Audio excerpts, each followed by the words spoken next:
എല്ലാവർക്കും നമസ്കാരം. IFPHന്റെ 1828 പ്രതിദിന സൂം വെബിനാറിലേക്ക് എല്ലാവരെയും സ്വാഗതം ചെയ്തുകൊള്ളുന്നു. ഇന്ന് നമ്മുടെ ക്ലാസ് ആരംഭിക്കുന്നതിന് മുമ്പ് ഒരു നിമിഷം ഈശ്വര പ്രാർത്ഥന. നന്ദി. ഇന്ന് നമുക്ക് ക്ലാസ് എടുക്കുന്നത് doctor Hubert D D'Silva, MSc psychology, BHMS, Kazhakkoottam, തിരുവനന്തപുരത്ത്, സ്വകാര്യ ചികിത്സ. IFPHന്റെ മോഡറേറ്റർ കൂടിയായ ഡോക്ടർക്ക് 37 വർഷത്തെ ചികിത്സാനുഭവങ്ങളാണുള്ളത്. എൻഡോക്രൈൻ രോഗങ്ങളും ഹോമിയോപ്പതി ചികിത്സയും 6ാം ഭാഗം എന്ന വിഷയത്തിലാണ് ഇന്ന് ക്ലാസ് എടുക്കുന്നത്. ഈ ക്ലാസ് എടുക്കുന്നതിനായി ഹ്യൂബർട്ട് ഡോക്ടറെ സ്നേഹപൂർവ്വം ഈ പ്ലാറ്റ്ഫോമിലേക്ക് സ്വാഗതം ചെയ്തുകൊള്ളുന്നു. ഡോക്ടർക്ക് ആരംഭിക്കാം. കേൾക്കാൻ പറ്റുന്നുണ്ടല്ലോ? കേൾക്കാം. ഏതായിരുന്നാലും നമ്മൾ 6ാം ഭാഗത്തിലേക്ക് പ്രവേശിച്ചിരിക്കുകയാണ്. ഏതായിരുന്നാലും നമ്മൾ ഇനി ഏതാനും ദിവസങ്ങളോട് കഴിഞ്ഞ് കഴിയുമ്പോൾ നമ്മൾ 5 വർഷത്തിലേക്ക് പോകാനോ സാറൊക്കെ ഇരിക്കുന്നത്. Going to the 5th anniversary of our session. So we are very happy to invite you. I hope that you will be there. Thank you, sir. ഞാൻ അപ്പോഴേ ക്ലാസ്സിലേക്ക് പ്രവേശിക്കുകയാണ്. അപ്പോഴേതായിരുന്നാലും നമുക്ക് ക്ലാസ്സിലേക്ക് പ്രവേശിക്കാം. ഒരു വചനഭാഗമാണ്. ഒരുവൻ ലോകം മുഴുവൻ നേടിയാലും സ്വന്തം ആത്മാവിനെ നഷ്ടപ്പെടുത്തിയാൽ അവൻ എന്ത് പ്രയോജനം? ഒരുവന് സ്വന്തം ആത്മാവിന് പകരമായി എന്ത് കൊടുക്കും? മത്തായി 16:26. കേൾക്കാമല്ലോ? കേൾക്കാം. അപ്പോൾ നമ്മളെപ്പോഴും ചിന്തിക്കേണ്ട ഒരു കാര്യം, ഈ അടുത്ത ദിവസം ഞാനൊരു മരണത്തിന് പോയായിരുന്നു. വളരെ സന്തോഷമുള്ളൊരു മനുഷ്യനാണ്. എപ്പോഴും ചിരിച്ചുകൊണ്ടേയിരിക്കും. വളരെ ചിരിച്ചുകൊണ്ട് വളരെ എല്ലാവരുമായിട്ട് ഇടപെടുന്ന ഒരു മനുഷ്യനാണ്. പെട്ടെന്നാണ് പുള്ളി ഒരു ആശുപത്രിയിലോട്ട് പോയിട്ട് കണ്ണിന് വയ്യാതെ ചികിത്സിക്കാൻ പോയിട്ട് മരുന്നൊഴിക്കാനായിട്ട് വീട്ടിൽ വന്ന് കയറിയിട്ട് പെട്ടെന്ന് പറഞ്ഞൊന്ന് മൂത്രം ഒഴിക്കണമെന്ന് പറഞ്ഞിരിക്കുന്ന ആള് മരണപ്പെട്ടു. വയസ്സ് 81 വയസ്സ്. അപ്പൊ മനുഷ്യരെന്ന് പറയുന്നത് ഇത്രയേ ഉള്ളൂ. ഞാൻ കഴിഞ്ഞ ഒരു 3 മാസങ്ങൾക്ക് മുമ്പ് ചികിത്സിച്ച ഒരു പേഷ്യന്റിനെ കുറിച്ച് ഞാൻ കഴിഞ്ഞ തവണ ഒന്ന് ഷെയർ ചെയ്തത്. അദ്ദേഹത്തിന് ക്യാൻസറായിരുന്നു. ക്യാൻസറായിട്ട് വന്ന് ഞാനന്ന് നിങ്ങളുമായിട്ട് പറഞ്ഞപ്പോ, ക്യാൻസർ ഒരു കണ്ടീഷന് അന്ന് ഈ അദ്ദേഹത്തിന് ലങ്സിലെ ക്യാൻസർ ലീഷനൊക്കെ വന്ന് കാണാൻ പറ്റുന്നുണ്ടല്ലോ, ലീഷനൊക്കെ വന്നു. ഈ ഒരു കണ്ടീഷനില് 3 മാസങ്ങൾക്ക് മുമ്പാണ്, 5ാം മാസത്തിലാണ് വന്ന്. ഇവര് വേറെ അദ്ദേഹത്തിന് 85 വയസ്സുണ്ടായിരുന്നു. 85 വയസ്സായ മനുഷ്യന് അവര് അലോപ്പതി ഹോസ്പിറ്റലിൽ അവരുടെ മക്കളൊക്കെ മോൻ ജോലി ചെയ്യാണ്. അപ്പൊ അവരവിടെ നോക്കിയിട്ട് എല്ലാ ഡോക്ടേഴ്സിനെയൊക്കെ നോക്കി, ഗവൺമെന്റ് സർവീസിലൊക്കെ നോക്കി, അവിടെയുള്ള ഡോക്ടേഴ്സ് പ്രമുഖരൊക്കെ നോക്കിയിട്ട് പറഞ്ഞ് രക്ഷയില്ല, ഇങ്ങനെ ഒരു ക്യാൻസർ കണ്ടീഷനിൽ അവിടെ ഓപ്പറേഷനെ ചെയ്യാൻ പറ്റുള്ളൂ, ഇത്രയും പ്രായത്തിൽ 85 വയസ്സായി ഇങ്ങനത്തെ ഓപ്പറേഷൻ ചെയ്യാൻ പറ്റുമെന്ന് പറഞ്ഞു. അങ്ങനെ അവർക്കും അതിന്റെ സ്ഥിതിഗതികൾ അറിയാവുന്നത് കൊണ്ട് അവര് ഓപ്പറേഷന് പോയില്ല. അവരെൻ്റെ അടുത്ത് വന്നു. കുറച്ച് ദൂരെ നിന്നാണ് വന്നത്, ഒരു 10-50 കിലോമീറ്റർ അവിടെ നിന്ന് വന്നു. ആ മനുഷ്യൻ്റെ അടുത്ത് മനുഷ്യൻ വന്നു നിന്നപ്പോ ഞാൻ മരുന്നൊക്കെ കൊടുത്തു. കാരണം ഇത്രയും വയസ്സായി, ഏത് സമയത്ത് വേണമെങ്കിലും എന്ത് സംഭവിക്കാം. അപ്പൊ ഞാൻ മരുന്ന് കൊടുത്ത് 1 മാസം കഴിഞ്ഞ് വന്നപ്പോൾ ഉള്ള ലങ്സിന്റെ സ്ഥിതി ഉണ്ടല്ലോ, ഈ ഒരവസ്ഥയിലായി. പക്ഷെ പുള്ളിയുടെ മറ്റു ബുദ്ധിമുട്ടുകളെല്ലാം മാറി. ശ്വാസം എടുക്കാനായിട്ടുള്ള പ്രയാസവും ഒക്കെ മാറിത്തരുന്നെങ്കിലും ഇത് കഴിഞ്ഞതിന് ശേഷം പുള്ളിക്ക് പൊതുവെ വേദനയൊക്കെ ഉണ്ടാകും. കാലും കൈയും ഒക്കെ ഭയങ്കര വേദന ഉണ്ടായിരുന്നു. വേദനയൊക്കെ മാറി. അങ്ങനെ എന്നിരുന്നാൽ തന്നെയും ഞാൻ പറഞ്ഞു 1 മാസം കഴിഞ്ഞ് വന്നപ്പോൾ പുള്ളി നോർമലായിട്ട് നടക്കാനും ഒരുപാട് ദൂരമൊക്കെ നടക്കാനും ദിവസമൊക്കെ ഉഷാറായിട്ടൊക്കെ നടക്കാൻ തുടങ്ങി. എന്നിരുന്നാലും ഞാൻ പറഞ്ഞു ഒരു എക്സ്റേ എടുക്കാൻ പറഞ്ഞു. മക്കളുടെ അടുത്ത് പറഞ്ഞു ഒരു എക്സ്റേ എടുക്കാൻ പറഞ്ഞു. എക്സ്റേ എടുത്ത് തീർന്നതിന് ശേഷം നോക്കിയപ്പോ ഇങ്ങനെയാണ് കണ്ടത്. ലങ്സ് നിറച്ച് ഷാഡോ ആയി. ആദ്യം ഇത്ര ഉണ്ടായിരുന്നുള്ളൂ, ഇത് നിറച്ച് ഷാഡായി. അപ്പോൾ ഞാൻ അവരുടെ മക്കളുടെ അടുത്ത് പറഞ്ഞു, ഏതായിരുന്നാലും വലിയ പ്രതീക്ഷയൊന്നും ഇല്ല, എപ്പോഴാണ് ഇത് സംഭവിക്കാം. പറഞ്ഞു തന്നതിന് ശേഷം ഇവര്, അപ്പോൾ ഞാൻ പറഞ്ഞു എന്തെങ്കിലും അത്യാവശ്യം ഉണ്ടെങ്കിൽ, വല്ല ബുദ്ധിമുട്ട് വല്ലതും ഉണ്ടെന്നുണ്ടെങ്കിൽ വേറെ വല്ലതും കാണിക്കാനുണ്ടെങ്കിൽ കാണിക്കുക. അപ്പോൾ അവർ നേരെ എക്സ്റേ എടുക്കാൻ കൊണ്ടുപോയിട്ട് ഇതെല്ലാം കണ്ടു തീർന്നതിന് ശേഷം അവർ നേരെ സീറ്റ് എടുക്കാൻ പറഞ്ഞു. ഡോക്ടർ സീറ്റ് എടുക്കാൻ പറഞ്ഞിട്ട് പറഞ്ഞു ഫ്ലൂയിഡ് ഉണ്ട്, നിറച്ച് ഫ്ലൂയിഡ് കയറിയിരിക്കുകയാണ്, ഫ്ലൂയിഡ് കുത്തി കളയണമല്ല, വേറെ വഴിയില്ലെന്ന് പറഞ്ഞു. അവരത് ചെയ്യാമെന്ന് പറഞ്ഞ് ഞാൻ അപ്പോൾ എൻ്റെ അടുത്ത് അവർ അഭിപ്രായം ചോദിച്ചു, എന്ത് ചെയ്യണം ഡോക്ടറെ, ഫ്ലൂയിഡ് കുത്തിയെടുക്കുന്നതിനെ കുറിച്ച്. 2 രീതിയിൽ ചെയ്യാം. ഒന്നിൽ ഓപ്പൺ ചെയ്ത് തന്നെ ഇടാം, ഫ്ലൂയിഡ് പ്രൊഡ്യൂസ് ചെയ്യാൻ ഈ വന്നുകൊണ്ടിരിക്കുന്നതിനനുസരിച്ച് അത് എടുത്തുകൊണ്ടിരിക്കാം. അതല്ലെന്നുണ്ടെങ്കിൽ ഫ്ലൂയിഡ് മൊത്തം എടുത്ത് മാറ്റാം, എന്ത് ചെയ്യണമെന്ന് എൻ്റെ അടുത്ത് ഇങ്ങോട്ട് ചോദിച്ചു. അപ്പോൾ ഞാൻ പറഞ്ഞു ഫ്ലൂയിഡ് എടുത്ത് കളയുക, തൽക്കാലം എടുത്ത് കളയുക, ഓപ്പൺ ചെയ്തിടണ്ട, ക്ലോസ് ആക്കാൻ പറഞ്ഞു. അപ്പോൾ ഫ്ലൂയിഡൊക്കെ എടുത്തു. 1.5 ലിറ്റർ ഫ്ലൂയിഡ് ഉണ്ടായിരുന്നു. ഫ്ലൂയിഡ് ഉണ്ടായിരുന്നതിന് ശേഷം അതെല്ലാം എടുത്ത് മാറ്റി തന്നതിന് ശേഷം അവർ നോക്കിയപ്പോൾ ലങ്സ് ക്ലിയർ ആയിരിക്കുന്നു, നന്നായിരിക്കുന്നു. പക്ഷെ എനിക്ക് ആ ഇത് കിട്ടിയിട്ടില്ല. അയാൾ ഇപ്പോഴും ജീവനോടെ ഇരിപ്പുണ്ട്, 3 മാസം കഴിഞ്ഞു. ഇപ്പോഴും കാണുന്നില്ല, 4 ലീഷനെ കാണുന്നില്ല, ലീഷനൊക്കെ പോയിരിക്കുന്നു. അപ്പൊ ഇവർ വന്ന ഈ ലീഷൻ ഉള്ളിടത്തോളം കാലം അതിൽ നിന്ന് പിന്നെ ഫ്ലൂയിഡ് ഇങ്ങനെ വന്നുകൊണ്ടിരിക്കും എന്ന് പറഞ്ഞിട്ടാണ് പറഞ്ഞത്. പക്ഷെ എന്നിരുന്നാലും വളരെ അത്ഭുതകരമായിട്ട് അദ്ദേഹം ഇപ്പോൾ ജീവിക്കുന്നുണ്ട്. നമുക്ക് ഇത് കണ്ടാൽ അറിയാമല്ലോ എന്തൊരവസ്ഥയാണ്. കംപ്ലീറ്റ് കയറി 1.5 ലിറ്റർ ഫ്ലൂയിഡ് ലങ്സിനകത്ത് ഇരിക്കുക എന്ന് പറഞ്ഞിരുന്നാൽ അത് വളരെ ബുദ്ധിമുട്ടുണ്ടാക്കുന്ന കാര്യമല്ല. പക്ഷെ അതെല്ലാം മാറി ഇപ്പോഴും പുള്ളിക്ക് വലിയ കുഴപ്പമൊന്നും ഇല്ലാതെ ജീവിച്ചു പോകുന്നു കേട്ടു. പക്ഷെ ഇതുവരെ വന്നില്ല എൻ്റെ അടുത്ത് പുള്ളിയുടെ മരുമോനാണ് എൻ്റെ അടുത്ത് പറഞ്ഞത് ഇപ്പൊ ഈ അവസ്ഥയിലിരിക്കുകയാണ്. അപ്പോൾ നമ്മൾ ഇന്ന് ലങ്സ് കണ്ടു. ലങ്സ് എയറിന്റെ ഒരു ക്യാവിറ്റി ഇല്ലേ, നമ്മുടെ ശരീരത്തില് എയർ, നമ്മുടെ ശരീരത്തിന്റെ വിവിധ ഭാഗങ്ങളിൽ എയർ കയറാം. അതാണ് ഇന്ന് നമ്മൾ ചർച്ച ചെയ്യാൻ ആഗ്രഹിക്കുന്ന ഒരു വിഷയം.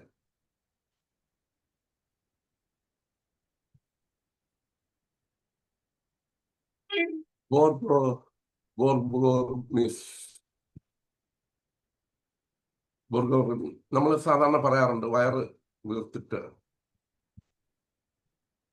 വയറിനകത്ത് ഭയങ്കരമായിട്ടുള്ള വീർപ്പാണ്.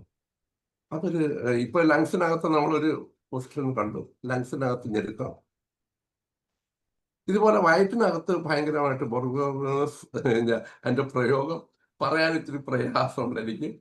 Rumbling, gurgling, growling, squishing sounds made by stomach. വളരെ കോമൺ ആയിട്ടുള്ള ഒരു പ്രശ്നമാണ്. അതുപോലെ ഒരുപാട് ബുദ്ധിമുട്ടുകൾ ആൾക്കാർക്ക് ഉണ്ടാവാറുണ്ട് നമ്മുടെ ജീവിതത്തിൽ. നമ്മൾ ദൈനംദിന ജീവിതത്തിൽ നമ്മൾ നോക്കി തീർന്നാൽ ഈ അതായത് വായുവും ബഹളവും, വയറ്റിനകത്തൊരു ഉരുണ്ടുകയറ്റവും ബഹളവും ഒക്കെ വന്നു തീർന്നാൽ അത് സാധാരണ നിലയിൽ ചെറിയ രീതിയിലും ഉണ്ടാവാം, എന്നാൽ വലിയ രീതിയിലും ഉണ്ടാവാം. ചിലപ്പോൾ ഭയങ്കരമായിട്ട് ഹാർട്ട് അറ്റാക്ക് പോലെ തോന്നത്തക്ക രീതിയിൽ വരാറുണ്ട്. വർഷങ്ങൾക്ക് മുമ്പ്, അതായത് 92 ഞാൻ കോഴിക്കോട് ഒരു കോപ്പറേറ്റീവ് ഹോസ്പിറ്റലിൽ ജോലി ചെയ്യുകയാണ്. അപ്പൊ അവിടെ നിന്ന് അവരവിടെ ഒരു സ്കൂളിൽ ഒരു മെഡിക്കൽ ക്യാമ്പ് വെച്ചു, അവിടുത്തെ മാനേജ്മെന്റ്. അപ്പൊ മെഡിക്കൽ അവിടെ മെഡിക്കൽ ക്യാമ്പിൽ ഞങ്ങൾ പോയിരുന്നപ്പോൾ അത് ഒരുപാട് കുട്ടികൾ, കോഴിക്കോട് പന്തിരിക്കര എന്ന് പറയുന്ന സ്ഥലമാണ്, അതായത് കക്കയം ക്യാമ്പിനൊക്കെ അടുത്ത്. അവിടെ കുട്ടികൾ, ധാരാളം കുട്ടികൾ ഇങ്ങനെ വരികയാണ്, സ്കൂൾ കുട്ടികൾ, കൊച്ചു കുട്ടികളാണ് വരുന്നത്. ആദ്യത്തെ കുട്ടി വന്ന് ഞാൻ ചോദിച്ചു എന്തൊക്കെ ഉണ്ട് ബുദ്ധിമുട്ട്. അപ്പൊ അവൻ പറഞ്ഞു ഗ്യാസ് ആണെന്ന് പറഞ്ഞു. അപ്പൊ ഞാൻ ഗ്യാസ്, നമ്മള് ആ ഒരു ഗ്യാസ് എന്ന് പറഞ്ഞപ്പോൾ ഞാൻ ഗ്യാസിനുള്ള കൊച്ചുകുട്ടിയല്ലേ പറഞ്ഞു. രണ്ടാമത്തെ കുട്ടി വന്നു ചോദിച്ചു എന്താണെന്ന് ചോദിച്ചപ്പോൾ പറഞ്ഞു ഗ്യാസാണ്. അപ്പോൾ അത് കഴിഞ്ഞ് മൂന്നാമത്തെ കുട്ടി വന്നു. മൂന്നാമത്തെ കുട്ടിയുടെ അടുത്ത് ചോദിച്ചപ്പോഴും പറഞ്ഞ് ഗ്യാസാണ്. അപ്പൊ ഇങ്ങനെ ഈ എല്ലാ കുട്ടികളും ഇങ്ങനെ ഗ്യാസ് എന്ന് പറയാൻ തുടങ്ങിയപ്പോൾ എനിക്ക് സംശയമായി. അപ്പൊ ഞാൻ ചോദിച്ചു എവിടെയാണ് ഗ്യാസ്? ഉടനെ അവൻ കയ്യിൽ കാണിക്കുകയാണ്, കയ്യിൽ തൊട്ട് കാണിക്കുകയാണ് അവിടെ ഗ്യാസ് എന്ന്. അപ്പൊ വേറെ കുട്ടിയോട് ചോദിച്ചപ്പോൾ തലയിൽ ഗ്യാസ്. അപ്പൊ നമ്മൾ പലപ്പോഴും ഇപ്പൊ നേരത്തെ കേസ് ടേക്കിങ്ങിനെ കുറിച്ച് പറഞ്ഞു വന്നു. അപ്പോൾ കേസ് ടേക്കിങ്ങിൽ ഏറ്റവും പ്രധാനപ്പെട്ട ഒരു കാര്യമാണിത്. നമ്മൾ വിചാരിക്കും ആള് ഗ്യാസ് എന്ന് പറഞ്ഞു തരുമ്പോൾ നമ്മൾ ഉദ്ദേശിക്കും ഗ്യാസാണ്, പക്ഷെ ഗ്യാസ് ആയിരിക്കില്ല അവസ്ഥ പ്രശ്നം. അവിടെ ഒരു സെക്കൻഡ് നോക്കിട്ടോ. ഗ്യാസ് എന്ന് നമ്മൾ വിചാരിക്കും, പക്ഷെ ഗ്യാസ് എന്ന് പറയുന്നത് കൊച്ചുകുട്ടികൾ ഇപ്പൊ വീട്ടിൽ കേൾക്കുന്ന ഒരു ഭാഷയാണ് ഗ്യാസ്. അത് വേദനയാണ് ഉദ്ദേശിക്കുന്നത്. എവിടെയെങ്കിലും വേദന ഉണ്ടെങ്കിൽ ആ ഭാഗത്തെല്ലാം ഗ്യാസ് ഗ്യാസ് ഗ്യാസ് എന്ന് പറയുന്ന ഒരു സ്വഭാവം. ഇങ്ങനെ പറയുന്നതിന്റെ ഭാഗമാണ് പലപ്പോഴും ഹാർട്ട് അറ്റാക്ക് വരുന്ന സമയത്ത് ആൾക്കാർ പറയും ഗ്യാസ് കയറിയിരുന്നു, നെഞ്ചിൽ ഗ്യാസ് കയറി, ഗ്യാസ് കയറി. അറ്റാക്ക് വന്ന ആൾ തീരുമ്പോഴായിരിക്കും അറിയുന്നത് ഗ്യാസ് അല്ലാതെ ഹാർട്ട് അറ്റാക്കാണ്. നമുക്ക് നോക്കാം. ബോർഗോർമി are rumbling and or gurgling sounds produced by the movement of gas and fluids through the intestine. Conditions that can cause bowel sounds include food intolerance, celiac disease, irritable bowel syndrome, excess intake of sugar and artificial sweeteners, infections and ulcerative colitis. ഈ കാരണങ്ങളെല്ലാം ഒരു ഇതിന് വിഷയമായിട്ട് വരും. വയറിനകത്ത് gas കയറുന്നതിന് സാധാരണ നിലയിൽ നമ്മൾ നോക്കി തന്നാൽ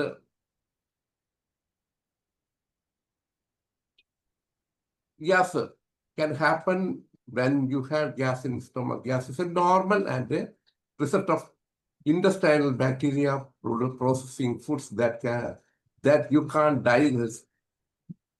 This includes food that contains carbohydrates. You may even experience orgasm when you swallow gas, much air. Gas വീഴുന്നു, ചിലപ്പോൾ ഗ്യാസ് വീഴുന്നു, ചിലപ്പോൾ ഗ്യാസ് ചില ഫുഡ് മെറ്റീരിയൽ നമ്മൾ നോക്കി തീർന്നാൽ മെയിനായിട്ട് വരുന്ന കാർബോഹൈഡ്രേറ്റിന്റെ പ്രൊഡക്ഷൻ്റെ കാർബോഹൈഡ്രേറ്റ് ശരിക്കും ദഹിക്കാത്തത് മൂലം ആണ് കൂടുതലും ഗ്യാസിന്റെ ഫോർമേഷൻ ഉണ്ടാകുന്നത് നമ്മുടെ ശരീരത്തിൽ. പിന്നെ മറ്റ് കാര്യങ്ങളുമുണ്ട് ദഹിക്കാനായിട്ട് പലതും. ചിലപ്പോൾ ഈ സാധാരണ ഒരു കാര്യമുണ്ട്, നമ്മൾ പല പ്രധാനപ്പെട്ട ആഹാര പദാർത്ഥങ്ങൾ ഏതൊക്കെയെന്ന് വെച്ചാൽ ചിലവർക്ക് ഒരിക്കലും നമ്മൾ ഈ ഗ്യാസ് മാറിയ സമയം കാണത്തില്ല. ചില ആൾക്കാർ പറയും ദിവസവും ഗ്യാസ്. നമ്മൾ ചോദിക്കും എന്തൊക്കെ ആഹാരം കഴിച്ചെന്ന് വെച്ചാൽ അവർ പറയും എല്ലാ സാധാരണ ആഹാരമാണ് കഴിച്ചത്, എന്നും കഴിക്കുന്ന ആഹാരമാണ്. എന്നും കഴിക്കുന്ന ആഹാരം എന്താണെന്ന് പിന്നെ ചോദിച്ചിരുമ്പോഴായിരിക്കും ദോശ, ഇഡലി ഇങ്ങനെയുള്ള വസ്തുക്കൾ കഴിക്കും. ദോശ, ഇഡലി കഴിച്ചു കഴിഞ്ഞാൽ അതിനകത്ത് മുഴുവൻ ഗ്യാസ് ഉണ്ടാക്കുന്ന ഒരു വസ്തുവാണ്. അതുപോലെ ഉരുളക്കിഴങ്ങ് ഗ്യാസ് ഉണ്ടാക്കുന്ന വസ്തുവാണ്. കടല, പരിപ്പ്, പയർ, ഈ വസ്തുക്കളെല്ലാം ഗ്യാസ് ഉണ്ടാക്കുന്ന വസ്തുക്കളാണ്.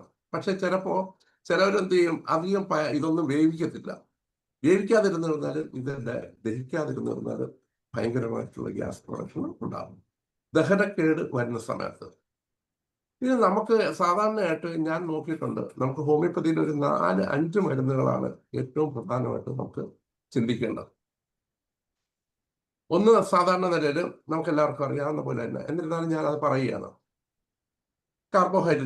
കാർബോ വെജിറ്റബിൾസ്, അത് നമ്മൾ അപ്പർ അബ്ഡോമിനിൽ നിന്നാണ് നമ്മൾ മെയിനായിട്ട് പറയുന്നത്. അപ്പർ അബ്ഡോമിനിൽ വരുമ്പോൾ നമ്മൾ നോക്കേണ്ട മിക്കവാറും ഈ എന്തൊക്കെ വരും, നമ്മുടെ എൻസൈംസ്, പലതരം എൻസൈംസുകൾ വരുന്നത് സ്റ്റൊമക്കിലും ഡുവോഡിനും ആ ഏരിയയിലാണ്. സ്മോൾ ഇൻറ്റസ്റ്റൈനിലോട്ട് തുടങ്ങുന്ന ആ ഭാഗം വരെ അവിടെയൊക്കെ ചിലപ്പോൾ മറ്റേ സ്റ്റൊമക്കിൽ ഭയങ്കരമായിട്ടുള്ള ഗ്യാസ് പ്രൊഡക്ഷൻ ഉണ്ടാകും. നമ്മുടെ ഒരു ദഹനം നമുക്കറിയാം, സലൈവ തന്നെ ഒരു പരിധി വരെ കുറേ ദഹിപ്പിക്കുന്ന ഒരവസ്ഥ. ഇത് പല രീതിയിലാണല്ലോ, ഓരോ സ്റ്റേജസ് ആണ്. ശരീരത്തിൽ ഓരോ സ്റ്റേജസിലാണ് ഇത് കടന്നു വരുന്നത്. ഫുഡ് ആദ്യം നാവിലിരിക്കുന്ന സമയത്ത് സലൈവ അമലീസ കാര്യങ്ങളൊക്കെ അറിയാം. അത് ഒരു പരുവത്തിന് പൊടിച്ചൊരു പരുവാക്കും. പിന്നെ സ്റ്റൊമക്കിൽ വന്നു കഴിഞ്ഞപ്പോൾ അവിടെ ഒരു ഇടിയും ചതവും, ഹോർമോൺസിന്റെ പ്രവർത്തനം, ഈ എൻസൈംസിന്റെ പ്രവർത്തനം, ബൈലിന്റെ പ്രവർത്തനം, പിന്നെ ഈ ഫാറ്റ് ഫുഡാണെങ്കിൽ പിന്നെ അതിന്റെ സംഗതികളൊക്കെ വരും. Stomach noises from food intolerances are often accompanied by other symptoms such as diarrhoea, abdominal pain and flatness. ഇതും സാധാരണയായിട്ട് കാണാറുണ്ട്. ചിലപ്പോൾ ദഹിക്കാതിരിക്കുന്ന സമയത്ത് വരാവുന്ന മറ്റൊരു റീസൺ എന്ന് പറയുന്നത്, മറ്റൊരു അവസ്ഥ ഇളക്കം, വയറിളകി പോവുക, പെയിൻ ഉണ്ടാവുക, വയറ്റിനകത്ത് പെയിൻ ഉണ്ടാവുക. അത് മോൾ ഭാഗത്ത് പെയിൻ ഉണ്ടാവും, താഴ്ഭാഗത്ത് പെയിൻ ഉണ്ടാവും, മൊത്തം ഭാഗത്തുണ്ടാവും. നമുക്കറിയാം ചൈന എന്ന് പറയുന്ന മരുന്ന് നമ്മൾ സാധാരണയായിട്ട് ഉപയോഗിക്കാറുണ്ട്. എന്തിനാണ്? ഫുൾ വയറ് മൊത്തം ഗ്യാസ് നിറഞ്ഞിരിക്കുന്ന അവസ്ഥയിൽ ഉപയോഗിക്കാറുണ്ട്. ഇപ്പൊ അപ്പർ അബ്ഡോമിന് സാധാരണ പറയുന്ന കാർബോവേജ് ആണെങ്കിൽ ലോവർ അബ്ഡോമിന് പറയുന്നത് ലൈക്കോപോഡിയമാണ്. അപ്പോൾ ഹോൾ അബ്ഡോമിന് വരുന്ന സമയത്തും ഗ്യാസ് എല്ലാ വിധത്തിലും പ്രൊഡ്യൂസ് ചെയ്യാൻ പറ്റും. അപ്പോൾ ഈ സാധാരണ സ്മോൾ ഇൻഡസ്ട്രൈനിലാണ് നമ്മുടെ ഒരു പരുവത്തിന് ദഹനത്തിന് കൂടുതലും നടക്കുന്നത്. പല വസ്തുക്കളും ശരീരത്തിന് തിരിച്ചോട്ട് രക്തസ്ട്രീമിലോട്ട് വലിച്ചെടുക്കുന്നതെല്ലാം സ്മോൾ ഇൻഡസ്ട്രൈനിൽ വെച്ചാണ് കൂടുതൽ. സ്മോൾ ഇൻഡസ്ട്രൈനിൽ വെച്ചാണ് ദഹനത്തിന്റെ ഒരു നല്ലൊരു ശതമാനം കാര്യങ്ങൾ ഇവിടെ നടക്കുന്ന കാര്യം. ഈ സ്റ്റൊമക്ക് വിട്ട് ഡോഡിനും വിട്ട് തീർന്നാൽ പിന്നെ സ്മോൾ ഇൻഡസ്ട്രൈനിൽ കിടന്നൊരു കറക്കമാണ്. ഈ കറങ്ങുന്ന സമയത്താണ് വെള്ളം വലിച്ചെടുക്കുന്നതും വെള്ളം എടുക്കുന്നതും വെള്ളം കുടിക്കുന്നതും എല്ലാം അവിടെ വെച്ചാണ്. അതുപോലെ തന്നെ ഷുഗർ കൂടുതലും വലിച്ചെടുക്കുന്നതും അവിടുത്തെ രക്തക്കുഴലുകളിലൂടെയാണല്ലോ നമ്മൾ ഫുഡെല്ലാം വലിച്ചെടുക്കുന്നത്. അപ്പൊ അത് നമ്മൾ ശരിക്കും നല്ല രീതിയിൽ ദഹിച്ചിട്ടില്ല എന്നുണ്ടെങ്കിൽ രക്തം വലിച്ചെടുക്കത്തില്ല. രക്തത്തിലോട്ട് സ്ട്രീമിലോട്ട് അത് പോകണമെന്നുണ്ടെങ്കിൽ അത് ആ ലെവലിലോട്ട് അത് ഡെവലപ്പ് ചെയ്ത് പറ്റുള്ളൂ. As a result, they aren't able to completely digest lactose and sugar present in milk. Instead, the lactose travels into the large intestine where it is partially broken down into gas and acid. This is what causes the uncomfortable symptoms of lactose intolerance. ചിലത് glucose intolerance, lactose intolerance. Lactose എന്ന് പറയുന്ന പാല് സാധാരണയായിട്ട് കൊച്ചുകുട്ടികൾക്ക് നമ്മൾ കാണുന്ന കാര്യമാണ്. കൊച്ചുകുട്ടികൾക്ക് പാല് ചിലപ്പോൾ ദഹിക്കത്തില്ല. ചില കുട്ടികൾക്ക് അന്ന് മാത്രമല്ല, മുതിർന്നവർക്കും ചിലപ്പോൾ അങ്ങനെയുണ്ട്. ലാക്ടോസ് ഇൻടോളറൻസ് വരും. അത് ശരിക്കും ദഹിക്കത്തില്ല. ദഹിക്കാതെ പോകുന്ന സമയത്ത് സംഭവിക്കുന്ന എന്താണ്? നമുക്കറിയാം, എത്തോസാസിനേപ്പിയ നല്ലൊരു മെഡിസിനാണ്. സാധാരണ വന്നിട്ട് ഉടൻ ഛർദ്ദിക്കുകയും കേടുപോലെ ആ ഒരു അവസ്ഥ അത് ഉണ്ടാകാതിരിക്കുന്നതിന് നമ്മൾ നോക്കുക. ഈ ലാക്ടോസ് ചില കുട്ടികൾക്ക് ഭയങ്കരമായിട്ട് അതൊരു വലിയ പ്രശ്നമായിരിക്കും ലാക്ടോസ്. എന്നാൽ പലതരം പാലുകൾ ഉപയോഗിച്ച് തീരുമ്പോഴോ ചില പാലുകൾ ഉപയോഗിക്കുന്നതിന് വലിയ കുഴപ്പമില്ലായിരിക്കും, ചില പാലുകൾ ഉപയോഗിക്കുമ്പോൾ പ്രശ്നമായിരിക്കും. പിന്നെ ചിലപ്പോൾ ഈ പാസ്ചറൈസ് ചെയ്തിട്ടുള്ള പാല് കുടിച്ചിരുന്നാൽ വലിയ പ്രശ്നമില്ലായിരിക്കും. എല്ലാവരും പലരും ചെയ്യുന്നതെന്ന് പറഞ്ഞാൽ വീട്ടിൽ നിന്നുള്ള പാലായിരിക്കും പലപ്പോഴും വാങ്ങിക്കുക. വീട്ടിൽ നിന്നുള്ള പാലായിരിക്കും.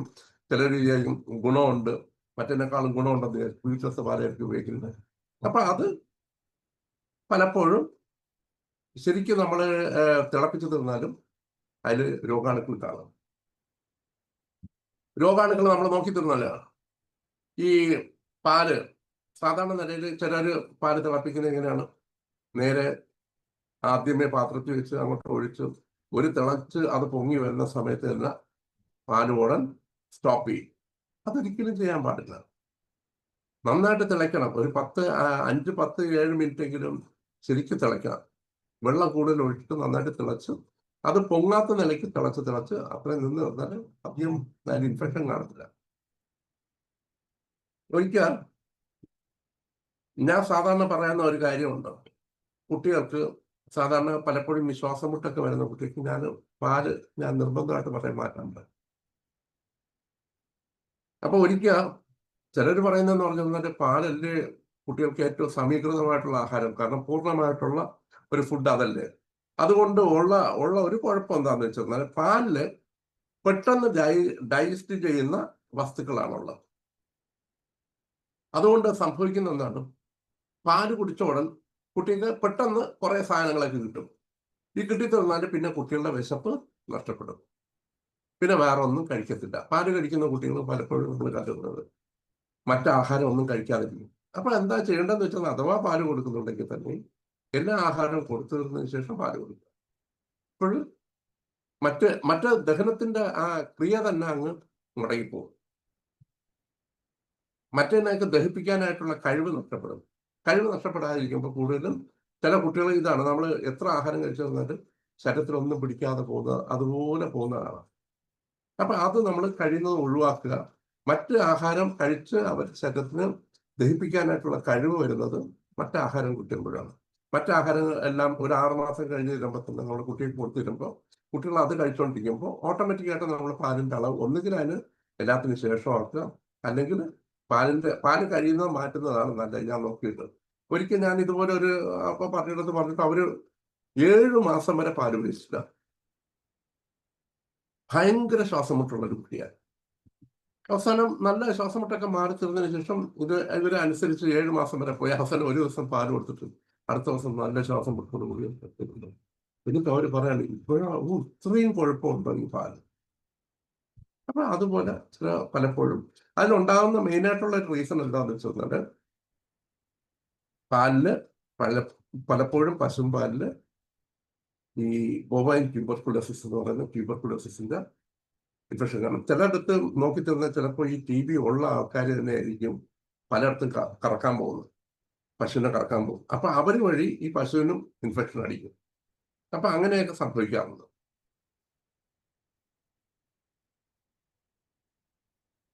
പിന്നെ ഉള്ളത് വേറെ ഒരു സംഗതി എന്ന് പറഞ്ഞു കഴിഞ്ഞാൽ ഫ്രക്ടോസ്. സാധാരണ ഫ്രൂട്ടിൽ നിന്നുള്ള ഷുഗറാണ് ഫ്രക്ടോസ് എന്ന് പറയുന്നത്. അതിൽ നിന്നും പലപ്പോഴും ചില കുട്ടികൾക്ക് പിടിക്കത്തില്ല, ചില ഷുഗേഴ്സ് പിടിക്കാതെ വരെ കുട്ടികൾക്ക് എന്നല്ല മാത്രമല്ല മുതിർന്നവർക്കും വരാം.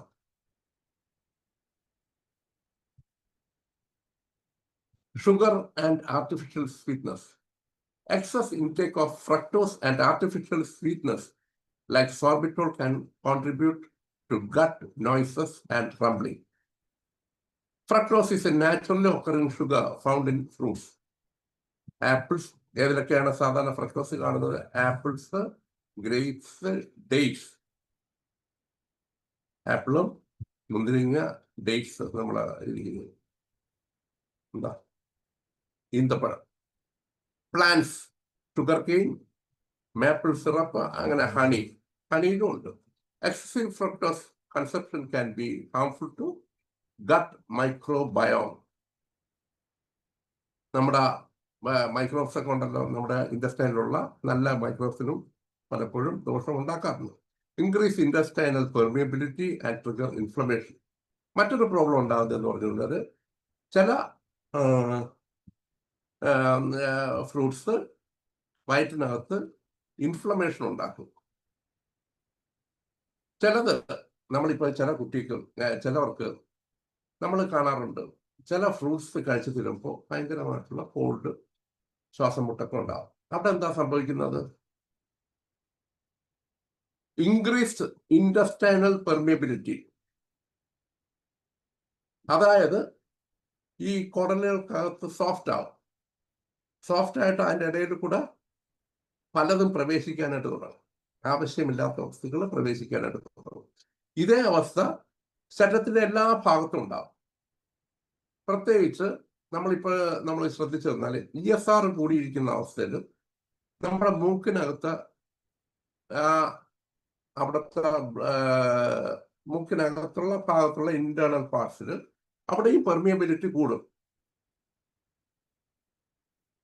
പെർമിയബിലിറ്റി കൂടി ചെല്ലുമ്പോൾ ഓട്ടോമാറ്റിക്കായിട്ട് ഇൻഫെക്ഷനൊക്കെ പെട്ടെന്ന് കയറും.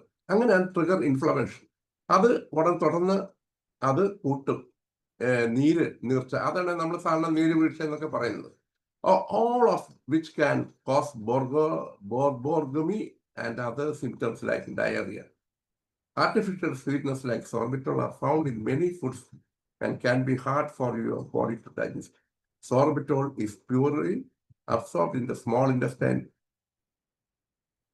instead traveling to the colon where it is fermented by bacteria. അത് സാധാരണ നിലയിൽ സോർബിറ്റോൾ എന്ന് പറയുന്ന മിക്കവാറും എല്ലാ ഫുഡിലും ഐറ്റത്തിലും ഉള്ളതാണ്. അത് സാധാരണ നിലയിൽ ഇൻഡസ്റ്റൈനിൽ, സ്മോൾ ഇൻഡസ്റ്റൈനിൽ അത് ദഹിക്കാത്തതുകൊണ്ട്, എടുക്കാത്തതുകൊണ്ട് അത് നേരെ ട്രാവൽ ചെയ്ത് അടിയിലോട്ട് പോവുകയും അവിടെ വെച്ച് ഫെർമെന്റ് ചെയ്ത് ഭയങ്കരമായിട്ടുള്ള പെരുക്കമുണ്ടാകും. This produces gas, digestive discomfort and cause diarrhoea. ആ സമയത്ത് നമുക്ക് ലൈക്കോപോഡിയത്തെ കുറിച്ച് ചിന്തിക്കാം.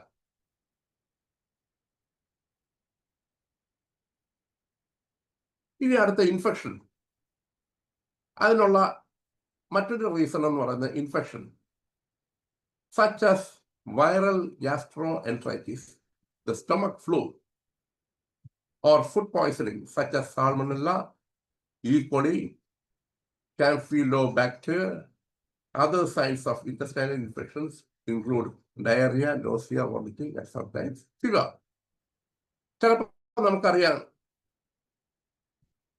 ചില പനി വരുന്നതിൻ്റെ കൂട്ടത്തിൽ ഭയങ്കരമായിട്ടുള്ള വയറ് വീർപ്പും ഉണ്ടാകും. ഞാൻ സാധാരണ പറയുന്ന ഒരു സംഗതി, ആഹാരം സാധാരണ പനി വന്നു വരുമ്പോൾ ഞാൻ പറയും, പെട്ടെന്ന് എല്ലാവരുടെ പറയുന്ന ഒരു കാര്യം, നന്നായിട്ട് ആഹാരം കഴിക്കുക. പനി വന്നു കഴിഞ്ഞാൽ ഞാൻ നോക്കിയിട്ട് നന്നായിട്ട് ആഹാരം കഴിച്ചു തന്നാൽ പിന്നെ ആഹാരം കഴിക്കാൻ പറ്റും. അല്ലെങ്കിൽ സംഭവിക്കുന്ന എന്താണെന്ന് വെച്ച് കഴിഞ്ഞാൽ, പനി വന്നു തീർന്നതിന് ശേഷം ചിലപ്പോൾ ആഹാരം കഴിക്കാതിരിക്കുന്ന ഒരു സുഖമായിട്ട് തോന്നും. പക്ഷെ അത് കഴിഞ്ഞു തീർന്നാൽ പറ്റുന്ന കുഴപ്പം എന്താണെന്ന് വെച്ച് കഴിഞ്ഞാൽ, വയല് അങ്ങോട്ട് പ്രൊഡക്ഷൻ തുടങ്ങി വായിലോട്ടൊക്കെ വന്നു തീർന്നാൽ കൈപ്പടിച്ചു തുടങ്ങും. കൈപ്പടിച്ചു തന്നാൽ പിന്നെ ആഹാരം കഴിക്കാൻ പറ്റില്ല. അതുകൊണ്ട് ആദ്യമേ നല്ല രീതിയിൽ ആഹാരം കഴിച്ചു തന്നാൽ ഓട്ടോമാറ്റിക്കായിട്ട് ആ വയലെല്ലാം അങ്ങ് ഇൻഡസ്റ്റൈൻ്റെ താഴോട്ട് അങ്ങ് പോയി ക്ലിയർ ആവും. അപ്പോൾ പിന്നെയും വിശപ്പ് കാണും, വയറിന് വിശപ്പ് കാണും, ആഹാരം കഴിക്കാനായിട്ട് പറ്റും. അതുകൊണ്ട് എപ്പോഴും പനിയൊക്കെ വന്നു തന്നാൽ എൻ്റെ ഒരു അഭിപ്രായം എന്താണെന്ന് വെച്ചാൽ, പലരും പറയാറുണ്ട് ഫുഡൊക്കെ കൺട്രോൾ ചെയ്യണം. പക്ഷെ ഞാൻ പറയുന്നത്, നന്നായിട്ട് ഫുഡ് കഴിച്ചു തന്നാൽ പെട്ടെന്ന് പനി മാറുന്നതായിട്ടാണ് കണ്ടിട്ടുള്ളത്. പനിയും മറ്റു ബുദ്ധിമുട്ടുള്ളത് ചിലതൊക്കെ ഒഴിവാക്കണം. എന്നിരുന്നാൽ തന്നെയും, കാരണം നമ്മളിപ്പോൾ ചിന്തിക്കുക, ഒരു മനുഷ്യന് നല്ല ഹെൽത്തി ആയിരിക്കുന്ന കണ്ടീഷനിൽ പോലും ഫുഡ് കഴിക്കാതെ ഒരു 3 ദിവസം ഇരുന്ന് കഴിഞ്ഞാൽ 3 ദിവസം നമ്മൾ ഫുഡ് കഴിക്കാതിരുന്നു കഴിഞ്ഞാൽ ഓട്ടോമാറ്റിക്കായിട്ട് നമ്മുടെ ശരീരം ഭയങ്കരമായിട്ടൊന്ന് ക്ഷീണിക്കും, അല്ലേ? നോക്കേണ്ടത് അതിന്റെ ക്ഷീണം ഒരു ഭാഗത്ത് കാണും, പനിയുടെ ക്ഷീണം മറ്റൊരു ഭാഗത്ത് കാണും. ഇനി may also occur in people with celiac disease. Celiac disease is an autoimmune condition triggered by blood gluten, a protein in wheat and other grains. In people with celiac diseases, Borborygmi may happen alongside other symptoms such as nausea, diarrhea, stomach pain, and bloating. എങ്ങനെയുള്ള condition? ഇത് auto immune ആയിട്ടുള്ള ഒരു കണ്ടീഷനാണ്. ചിലർക്ക് നമുക്കറിയാമല്ലോ, ഗോതമ്പ് കഴിച്ചു തന്ന പ്രശ്നമാണ്. പ്രോട്ടീനും ഗോതമ്പ്, A protein in wheat and other grains. ചില ഗ്രെയിൻസ്, ഒരിക്കൽ എൻ്റെ അടുത്ത് ഒരു പാർട്ടി എടുത്തിട്ട് വരുമായിരുന്നു. ഭയങ്കര സീരിയസ് ആയിട്ടാണ് വരുന്നത്. പെട്ടെന്ന് കൊണ്ടുവരും. എടുത്തിട്ട് വരുന്നതെന്ന് പറഞ്ഞാൽ ദേഹമെല്ലാം കടിച്ച് വീർത്ത്, ഞാൻ ഇത് മുമ്പ് ഷെയർ ചെയ്തിട്ടുള്ള ഒരു കാര്യമാണ്. കഴുത്തൊക്കെ ഇത്രയാവും, വലിയ കഴുത്താവും, വിരലുകളെല്ലാം ഒരു 3 വിരലിന്റെ സൈസാവും. അവസാനം എല്ലാവരും ഡോക്ടേഴ്സ് എല്ലാം നോക്കി, പലരും നോക്കിയിട്ട് രോഗം കണ്ടുപിടിക്കാൻ പറ്റുന്നില്ല. അവസാനം ഞാൻ മരുന്ന് കഴിച്ചിട്ട്, നമ്മുടെ മരുന്ന് കഴിച്ച് പെട്ടെന്ന് കുറയുന്നുണ്ടായിരുന്നു. പക്ഷെ എന്നിരുന്നാലും പെട്ടെന്ന് തിരിച്ചു വരുന്നത്, ഏതെങ്കിലും ദിവസം കയറി വരുന്ന സമയത്ത് നമ്മളങ്ങ് പേടിച്ചു. ആളെ കണ്ടാ പേടിച്ചു. സ്ക്രോട്ടമൊക്കെ ഇത്ര വലുതായിരുന്നു, കഴുത്തൊക്കെ അനക്കാൻ പറ്റത്തില്ല, അത്രയേറെ കഴുത്തൊക്കെ വീർത്ത് പെരുകി വരുന്നു. അവസാനം ഞാൻ കേസ് ടേക്കിങ് നന്നായിട്ട് നടത്തി. അവസാനം കണ്ടെത്തി, കടല കഴിക്കുന്ന ദിവസം അവരുടെ കമ്പനിയിൽ നിന്ന് കടല കഴിക്കുന്ന ദിവസമാണ് ഈ പ്രശ്നം ഉണ്ടാകും. ആ കടല നിർത്തിയോടുകൂടി ആ പ്രശ്നം മാറി. അപ്പം ചില കാര്യങ്ങൾ ഇതുപോലെയാണ്. അതുപോലെ ഗോതമ്പ് നമ്മളിപ്പോൾ കണ്ടു. Celiac disease is an autoimmune condition triggered by gluten, a protein in wheat and other grains. നമ്മൾ കാണുന്നില്ല, പയർ വർഗ്ഗങ്ങൾ, ഇങ്ങനെയുള്ള സാധനങ്ങളുള്ള ഗ്ലൂട്ടൻ ആണ് അതിന്റെ മെയിൻ ആയിട്ട്. നമ്മൾ ഏതൊക്കെ മരുന്നാണ് നമ്മൾ സാധാരണ ഉപയോഗിക്കുന്ന? പ്രധാനപ്പെട്ടത് നെക്സോമിക്ക, പിന്നെ ഉള്ളത് പൾസറ്റില ഭയങ്കര നല്ലൊരു മരുന്നാണ്. കൽക്കേറിയ കാർബ്, പിന്നെ വേറെ ഏതാ, ഇപ്പിക്കാക്ക്. നമ്മൾ സാധാരണ നിലയിൽ ഇപ്പിക്കാക്ക് നമ്മുടെ ആന്റി പെരിസ്റ്റാൾട്ടിക് മൂവ്മെന്റ് ഉണ്ടാക്കുന്നതായതുകൊണ്ട്, പെരിസ്റ്റാൾട്ടിക് മൂവ്മെന്റ് സാധാരണ വേണമല്ലോ. ആന്റി പെരിസ്റ്റാൾട്ടിക് മൂവ്മെന്റ് സാധാരണ വരുന്ന സമയത്താണ് വോമിറ്റിങ് കാര്യങ്ങളൊക്കെ വരുന്നത്. ആ സമയത്ത് ഞാൻ നോക്കിയിട്ട് ഇപ്പിക്കാക്ക് 1 mg ഒക്കെയാണ് നന്നായിരിക്കും. ഒരിക്കൽ ഒരു പാർട്ടി വരുമായിരുന്നു എൻ്റെ അടുത്ത്. ഇയാളാണെങ്കിൽ പല ടേസ്റ്റാണ്, ഓരോ സമയത്ത് ഓരോ ടേസ്റ്റാണ് വായിക്കുന്നത്. ഒരു സമയത്ത് മധുരം, ഒരു സമയത്ത് കയ്പ്, ഒരു സമയത്ത് പുളിപ്പ്, ഒരു സമയത്ത് എരിവ്. ഇങ്ങനെ ഞാൻ കൊടുത്തത്. ഈ മരുന്നുകളിൽ തന്നെ നല്ല രീതിയിൽ കുറയുകയും ചെയ്തു. അപ്പോൾ ചിലപ്പോൾ പലപ്പോഴും ഈ ദഹനത്തിന് പറ്റുന്ന കുഴപ്പങ്ങളാണ്. അത് നമ്മൾ ക്ലിയർ ആക്കി തന്നാൽ, ഈ പ്രധാനമായിട്ട് 4 മരുന്നാണ് ഞാൻ നോക്കിയിട്ടുള്ളത്. കാർബോവേറ്റ്, ചൈന, ലൈക്കോപോഡിയം, നെക്സോമിക്ക. ഈ 4 മരുന്ന് കൊണ്ട് ഏകദേശം 90% കേസുകൾക്കും നല്ലൊരു പരിഹാരം ഉണ്ടാക്കാനായിട്ട് കഴിയും. നമ്മൾ ഒരുപാട് മരുന്നുകളിലോട്ട് പോകുന്നതിനേക്കാളും നല്ല ആദ്യം ഇതൊക്കെ ഉപയോഗിച്ച് ഒരു പരുവാക്കിയതിനു ശേഷം പിന്നെ വേണമെങ്കിൽ ഒക്കെ കണ്ടുപിടിച്ച് മറ്റു മരുന്നുകൾ സ്പെസിഫിക് ആയിട്ടുള്ള മരുന്നുകളാണ് ഞാൻ ഈ പറയുന്നത്. ഞാൻ കൂടുതൽ സ്പെസിഫിക് ആണ് ഉപയോഗിക്കുന്നത്. ആദ്യം അതൊക്കെ ഉപയോഗിച്ച് ഒരു പരുവായതിനു ശേഷം പിന്നെ ഇൻഡിവിജ്വലൈസേഷന് കൂടുതലോട്ട് പോകണം. ഞാൻ സാധാരണ ജനറൽ മാനേജ്മെന്റ് ആണ് ഫസ്റ്റ് വരുന്ന. കൂടുതൽ ഞാൻ അക്യൂട്ട് കേസുകളാണ് കൂടുതൽ ഇമ്പോർട്ടൻസ്. എനിക്ക് വരുന്നത് കൂടുതൽ അക്യൂട്ട് കേസ് ആയതുകൊണ്ട് നമ്മളെപ്പോഴും ആദ്യം ജനറൽ ട്രീറ്റ്മെന്റ് നടത്തി കുറച്ചതിന് ശേഷം പിന്നെ നമ്മൾ വേണമെങ്കിൽ മറ്റു രീതിയിൽ ഭയങ്കരമായിട്ടുള്ള ഇൻഡിവിജ്വലൈസേഷൻ കാര്യങ്ങളൊക്കെ നോക്കി ചെയ്യാം. ഓക്കെ. ഇനി അടുത്ത വേറെ വരുന്നത് irritable bowl syndrome. People with irritable bowl syndrome or inflammatory bowl syndrome. ഈ 2 നാമത്തിലും അത് അറിയാറുണ്ട്. Irritable bowel syndrome may also report borborygmi. This is usually accompanied by symptoms like stomach pain, gas, bloating, and diarrhea or constipation. IBS is a functional gastrointestinal disorder that causes diarrhea, constipation, or a mix of both. IBS can be caused by food intolerance or sensitiveness, small intestinal bacterial overgrowth, a bacterial infection in the digestive tract, or mental health conditions including anxiety, depression, and somatic symptoms disorder. IBD is an umbrella term for the inflammatory bowel condition. അതിൻ്റെ കൂടെ Crohn's disease ഉണ്ടാകും, പ്രയാസമാണ്, ചികിത്സിച്ചിട്ട് പ്രയാസമുള്ള കേസാണ്. And ulcerative colitis. IBD can be caused by autoimmune disease, genetic conditions, or environmental factors. ഇത്രയും reason നമ്മൾ കണ്ടു. Irritable bowl സിൻഡ്രോത്തിന് ഇങ്ങനെയുള്ള ധാരാളം കാര്യങ്ങൾ കണ്ടു. അതിൽ വളരെ ശ്രദ്ധേയമായിട്ടുള്ള ഒരു കാര്യമാണ് hormonal problem, stress management techniques അല്ലെങ്കിൽ ആങ്സൈറ്റി, അതൊക്കെ കൊണ്ടുണ്ടാവുന്നു. ആങ്സൈറ്റി കൊണ്ടും ഉണ്ടാവും. ചില ആൾക്കാർ വന്നിട്ടില്ലേ, വന്നിരുന്നു കൂടെ ഏമ്പക്കം വിട്ടോണ്ടിരിക്കും. നമ്മുടെ മുമ്പിൽ വന്നിരുന്നു ഇടയ്ക്കിടയ്ക്ക് ഇങ്ങനെ ഗ്യാസ് ഇങ്ങനെ വന്നോണ്ടിരിക്കും, സംസാരിച്ചോണ്ടിരിക്കുന്നു. ആ സംസാരിക്കുന്നത് നമ്മളെ കാണുമ്പോൾ ചിലപ്പോൾ ഉണ്ടാവും. അത് സ്ട്രെസ് കൊണ്ട് ഉണ്ടാവുന്നതാണ്, പാനിക് ഡിസോർഡർ കൊണ്ട് ഉണ്ടാവും. ചിലർക്ക് BP സെറ്റ് കാണുമ്പോൾ ഉണ്ടാവും, ചിലർക്ക് സ്റ്റെപ്പ് കാണുമ്പോൾ ഉണ്ടാവും, ചിലർക്ക് ആശുപത്രിയുടെ പേര് കാണുമ്പോൾ ഉണ്ടാവും. ഇതെല്ലാം സ്ട്രെസ് ഉണ്ടാക്കുന്ന കാര്യങ്ങളാണ്. അപ്പൊ അവിടെ എന്തൊക്കെയാണ് ചേഞ്ചസ് വരുന്നത് ഒന്ന് നോക്കാം. ഏതൊക്കെ ഹോർമോൺസ് ആണ് കൂടുതലായിട്ട് വരുന്നത്. അവിടെ നമ്മൾ ഇത് പറയുന്നുണ്ട്. Anxiety and stress can often B felt in the stomach and stomach upset surroundings and even can create further worry about how your stomach will react during key times and moments.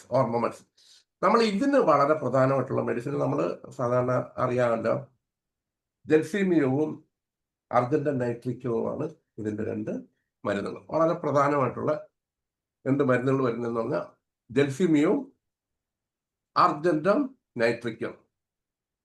അർജന്റൻ മെറ്റാരിക്കവും മരുന്നുണ്ട്. Stress management techniques to feel little more. നമുക്ക് പറയുന്നുണ്ടല്ലോ ഇല്ലേ, എവിടെയെങ്കിലും പോകാൻ പോകുന്നതിന് മുമ്പ് വയറിനകത്ത് വേദന, വാട്ട് ടു പാസ് സ്റ്റൂൾ, നേരെ കക്കൂസി പോകണം, ഉടൻ ബാത്റൂമിൽ പോയിട്ട് ഇറങ്ങത്തുള്ളൂ. 3 പ്രാവശ്യം വെളിയിലോട്ട് ഇറങ്ങുന്നുണ്ടെങ്കിൽ 3 പ്രാവശ്യം ബാത്റൂമിൽ പോകും. അങ്ങനെയൊക്കെ ഉള്ള സ്ഥിതിഗതികൾ. അത് ചിലർ യൂറിനൊക്കെ ഒഴിക്കാൻ വേണ്ടി പോകുന്നതായിരിക്കും, ചിലത് അങ്ങനെയല്ല, വയറ്റിനകത്ത് പെരുക്കവും ബാക്കിയുള്ള ബുദ്ധിമുട്ടുകളും ഉണ്ടാകും. ഇത് ഉപയോഗിച്ച് വന്നാൽ വളരെയേറെ കുറയുന്നതായിട്ട് കാരണം ജെൽസീമിയം 1 ഹയർ പൊട്ടൻസീസ് ഒക്കെ ഉപയോഗിക്കാം 1 മുകളിലോട്ട്. പിന്നെ അതുപോലെ തന്നെ അർജന്റൻ നൈട്രിക്ക, അത് 2 മരുന്ന്. Lower gut, consume prebiotics and probiotics to calm both your gut and your mind. Prebiotics കൂടുതലായിട്ട് നമ്മൾ ഇതൊക്കെ ഉപയോഗിക്കുന്ന, തൈരൊക്കെ ഉപയോഗിക്കുന്നതാണ് പറയുന്നത്. അതിൽ കൂടുതൽ ബാക്ടീരിയ ഒക്കെ വളരാനായിട്ട്, നല്ല ബാക്ടീരിയ വളരാനായിട്ട് ഹെൽപ്പ് ചെയ്യുന്നതാണ്. Evidence suggests that when treated with prebiotics and probiotics, people with anxiety can improve their mood and the severity symptoms like gastrointestinal distress. Eating a low sugar, healthy diet can often help to calm your stomach and slow motility. നമ്മൾ നോക്കാം. Stress hormones ഏതൊക്കെയാണ്? Cortisol, adrenaline and vasopressin. ഈ 3 hormones ആണ് മനുഷ്യന് ഭയങ്കരമായിട്ട് stress ഉണ്ടാക്കുന്ന hormones. അതിൽ പ്രധാനം ബ്ലഡ് ഷുഗർ ഇൻക്രീസ്. അഡ്രിനാലിനൊക്കെ പോയി തന്നാൽ, കോർട്ടിസോളൊക്കെ പോയി തന്നാൽ ബ്ലഡ് ഷുഗർ അങ്ങ് കൂടിക്കൊണ്ടേയിരിക്കും. അതുകൊണ്ടാണ് ഷുഗർ ട്രീറ്റ്മെന്റിൽ പ്രധാനമായിട്ട് പറയുന്നത് സമാധാനം ഇല്ലാത്തവർക്ക് ഷുഗർ കയറിക്കൊണ്ടേയിരിക്കും. ചിലരൊന്നും കഴിക്കത്തില്ല, കഴിക്കുന്നതെല്ലാം ഷുഗർ ആയിക്കൊണ്ടേയിരിക്കും. ഓവറായിട്ട് ഷുഗർ പ്രൊഡക്ഷൻ ഉണ്ടായിക്കൊണ്ടേയിരിക്കും. ഇതുപോലെ തന്നെ ഈ ഹോർമോൺസിന്റെ പ്രൊഡക്ഷൻ കൂടി തീർന്നാലും ഇതെല്ലാം ഉണ്ടാകും. എന്തൊക്കെയാണ് ഉണ്ടാകുന്നത്? അതുമൂലം ഉണ്ടാകുന്ന ബുദ്ധിമുട്ടുകൾ എന്തൊക്കെയാണ്? ഹാർട്ട് റേറ്റ് ഇൻക്രീസ്, നെഞ്ചിടിപ്പ് കൂടും. പിന്നെ ബ്ലഡ് പ്രഷർ ഇൻക്രീസ്, BP കൂടും. വേർപ്പ് കൂടും, ഇൻക്രീസ് ഫാറ്റിംഗ്.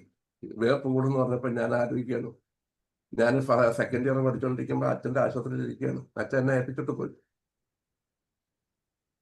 പേഷ്യൻസ് വന്നിരുമ്പോൾ കാണാം ഞാനൊന്ന് ഭയങ്കരമായിട്ട് വേർത്ത് കുളിക്കും. കാരണം അവരിയ്ക്കുമ്പോൾ തന്നെ നമ്മളറിയാതെ സംഭവിക്കുന്നതാണ്. അത് നമ്മുടെ ഉള്ളിൽ ഭയങ്കരമായിട്ടുള്ള ഭയമാണ്. കാരണം എന്ന് വെച്ചിട്ടുണ്ടെങ്കിൽ ചികിത്സിക്കാൻ അപ്പോൾ നമ്മൾ ഫസ്റ്റ് ഇയർ സെക്കൻഡ് ഇയർ ആയപ്പോഴൊക്കെ ഞാൻ ഇരിക്കുമായിരുന്നു. അപ്പോൾ നമ്മൾ അച്ഛനെ ഏൽപ്പിച്ചിട്ട് പോകുമ്പോൾ അച്ഛനുണ്ടായിരുന്ന ചേച്ചിയുടെ ആശുപത്രിയുടെ തിരുന്നിരുമ്പോൾ നമ്മൾ വെട്ടി വേർക്കും ആൾക്കാരെ കണ്ടു തരുമ്പോൾ. പിന്നെ അത് കുറഞ്ഞു ശാന്തമാണ്. പിന്നെ ഡയലിറ്റേഷൻ ഓഫ് പീപ്പിൾ, കണ്ണ് തള്ളുന്നെന്ന് പറയുന്നത്, കണ്ണ് തള്ളുന്നു. Stress hormones. അടുത്തത് ഡയലിറ്റേഷൻ ഓഫ് ബ്രോങ്ക്യോൾസ്, നമ്മുടെ ശ്വാസകോശം വല്ലാതെ. ഇത് നമ്മൾ ചിലപ്പോൾ ഈ പാടുന്നവർക്ക് പൊതുവെ അനുഭവപ്പെടുന്ന ഒരു കാര്യമാണ്. പാടാൻ പോകുന്ന സമയമാകുമ്പോൾ ഭയങ്കരമായിട്ട് കഫം വന്ന് തൊണ്ടയിലടയും, ഭയങ്കരമായിട്ടുള്ള ബുദ്ധിമുട്ടുണ്ടാകും, പ്രയാസം ഉണ്ടാകും. കാരണം ആ ടെൻഷൻ കൊണ്ടുണ്ടാകുന്നതാണ്. നമ്മുടെ ബറൈറ്റ കാർബാണ് അതിന് സാധാരണയായിട്ട് പറയുന്നത് വരുന്നത്. ഒരു സംഗതിയെക്കുറിച്ച് ചിന്തിക്കുമ്പോൾ നമുക്ക് കൂടുതൽ സിംറ്റംസ് ഒക്കെ, രോഗലക്ഷണങ്ങൾ കൂടുന്നത് ബറൈറ്റ കാർബാണ്. ഇനി അടുത്തത്, ഈ ബിസിനസ്സിലൊക്കെ തകർന്നു തീരുമ്പോൾ ആൾക്കാർക്ക് ഒരു അവസ്ഥ ഉണ്ടാകും, depression, inhibition of stomach action. ആ സ്ട്രെസ് കൊണ്ടുണ്ടാകുന്ന ഒരു അവസ്ഥയാണ്. ആൾക്കാരൊന്നും കഴിക്കത്തില്ല, ആഹാരമൊന്നും കഴിക്കാൻ തോന്നത്തില്ല, എപ്പോഴും ഇങ്ങനെ നടക്കും, കണ്ണും വീഴ്ചിങ്ങനെ നടക്കും, ഒരു ബോധമില്ലാതെ നടക്കും. ബിസിനസ് തകർന്നിരുന്നപ്പോൾ ചെറുപ്പക്കാർക്കാണെങ്കിൽ കൂടുതലും വരുന്നത് പ്രണയ നൈരാശ്യം, ഇങ്ങനെയൊക്കെ ഉള്ള പ്രശ്നങ്ങൾ വരുന്ന സമയത്താണ്. പ്രണയിനി വിട്ടുപോയി തീരുമ്പോൾ ഇപ്പോഴൊക്കെ അതിന് പരിഹാരം കാണുന്നതാണ് നേരെ കൊണ്ട് പെട്രോൾ ഒഴിച്ച് കത്തിക്കുക. അത് ഏറ്റവും, ഞാൻ ഒരു ദിവസം ഒരു കടയിൽ നിൽക്കുകയാണ്.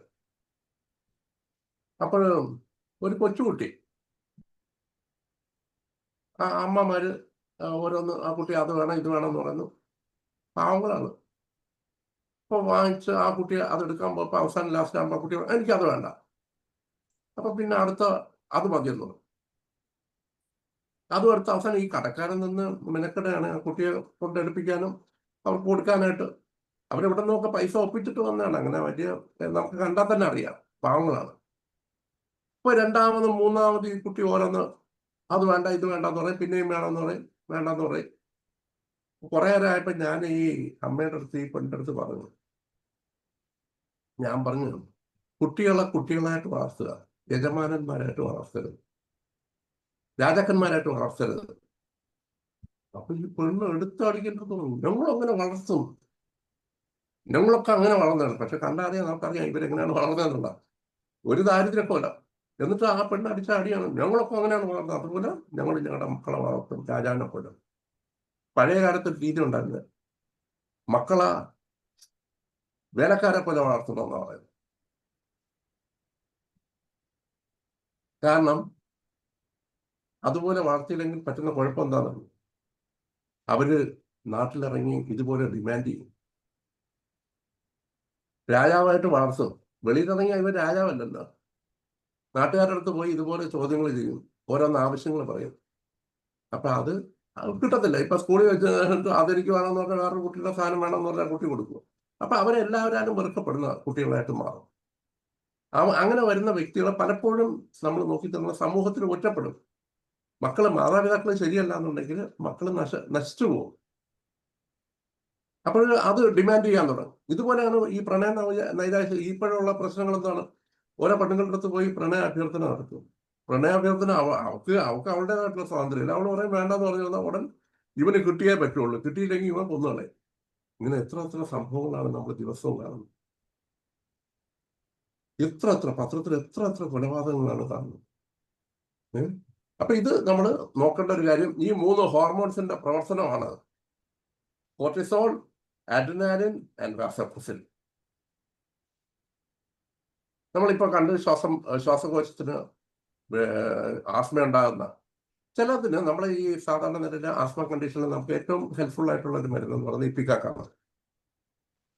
ഇപ്പിക്കാക്ക് കെന്റിന്റെ പുസ്തകത്തിൽ പറഞ്ഞിട്ടുണ്ട്. മറ്റേ ഇത് സാങ്കുനറിയ പൾസാറ്റിലെ ഇതെല്ലാം നമുക്ക് പാരിയേറ്റ് ചെയ്യാനായിട്ട്, പെട്ടെന്ന് ശ്വാസം മുട്ടും കാര്യങ്ങളെല്ലാം പാരിയേറ്റ് ചെയ്യാനായിട്ട് ഉപയോഗിക്കാവുന്ന മരുന്നുകളാണ് സാങ്കുനറിയ. പക്ഷെ അതിനൊന്നും ഡീപാക്കിംഗ് അല്ല. എന്നിരുന്നാലും ഒരു പാരിയേഷൻ എപ്പോഴും ആവശ്യമാണ്. അക്യൂട്ട് കേസുകൾ ചികിത്സിക്കുമ്പോൾ നമുക്ക് പാരിയേഷൻ എപ്പോഴും ആവശ്യമാണ്. പിന്നെ വരുന്നത്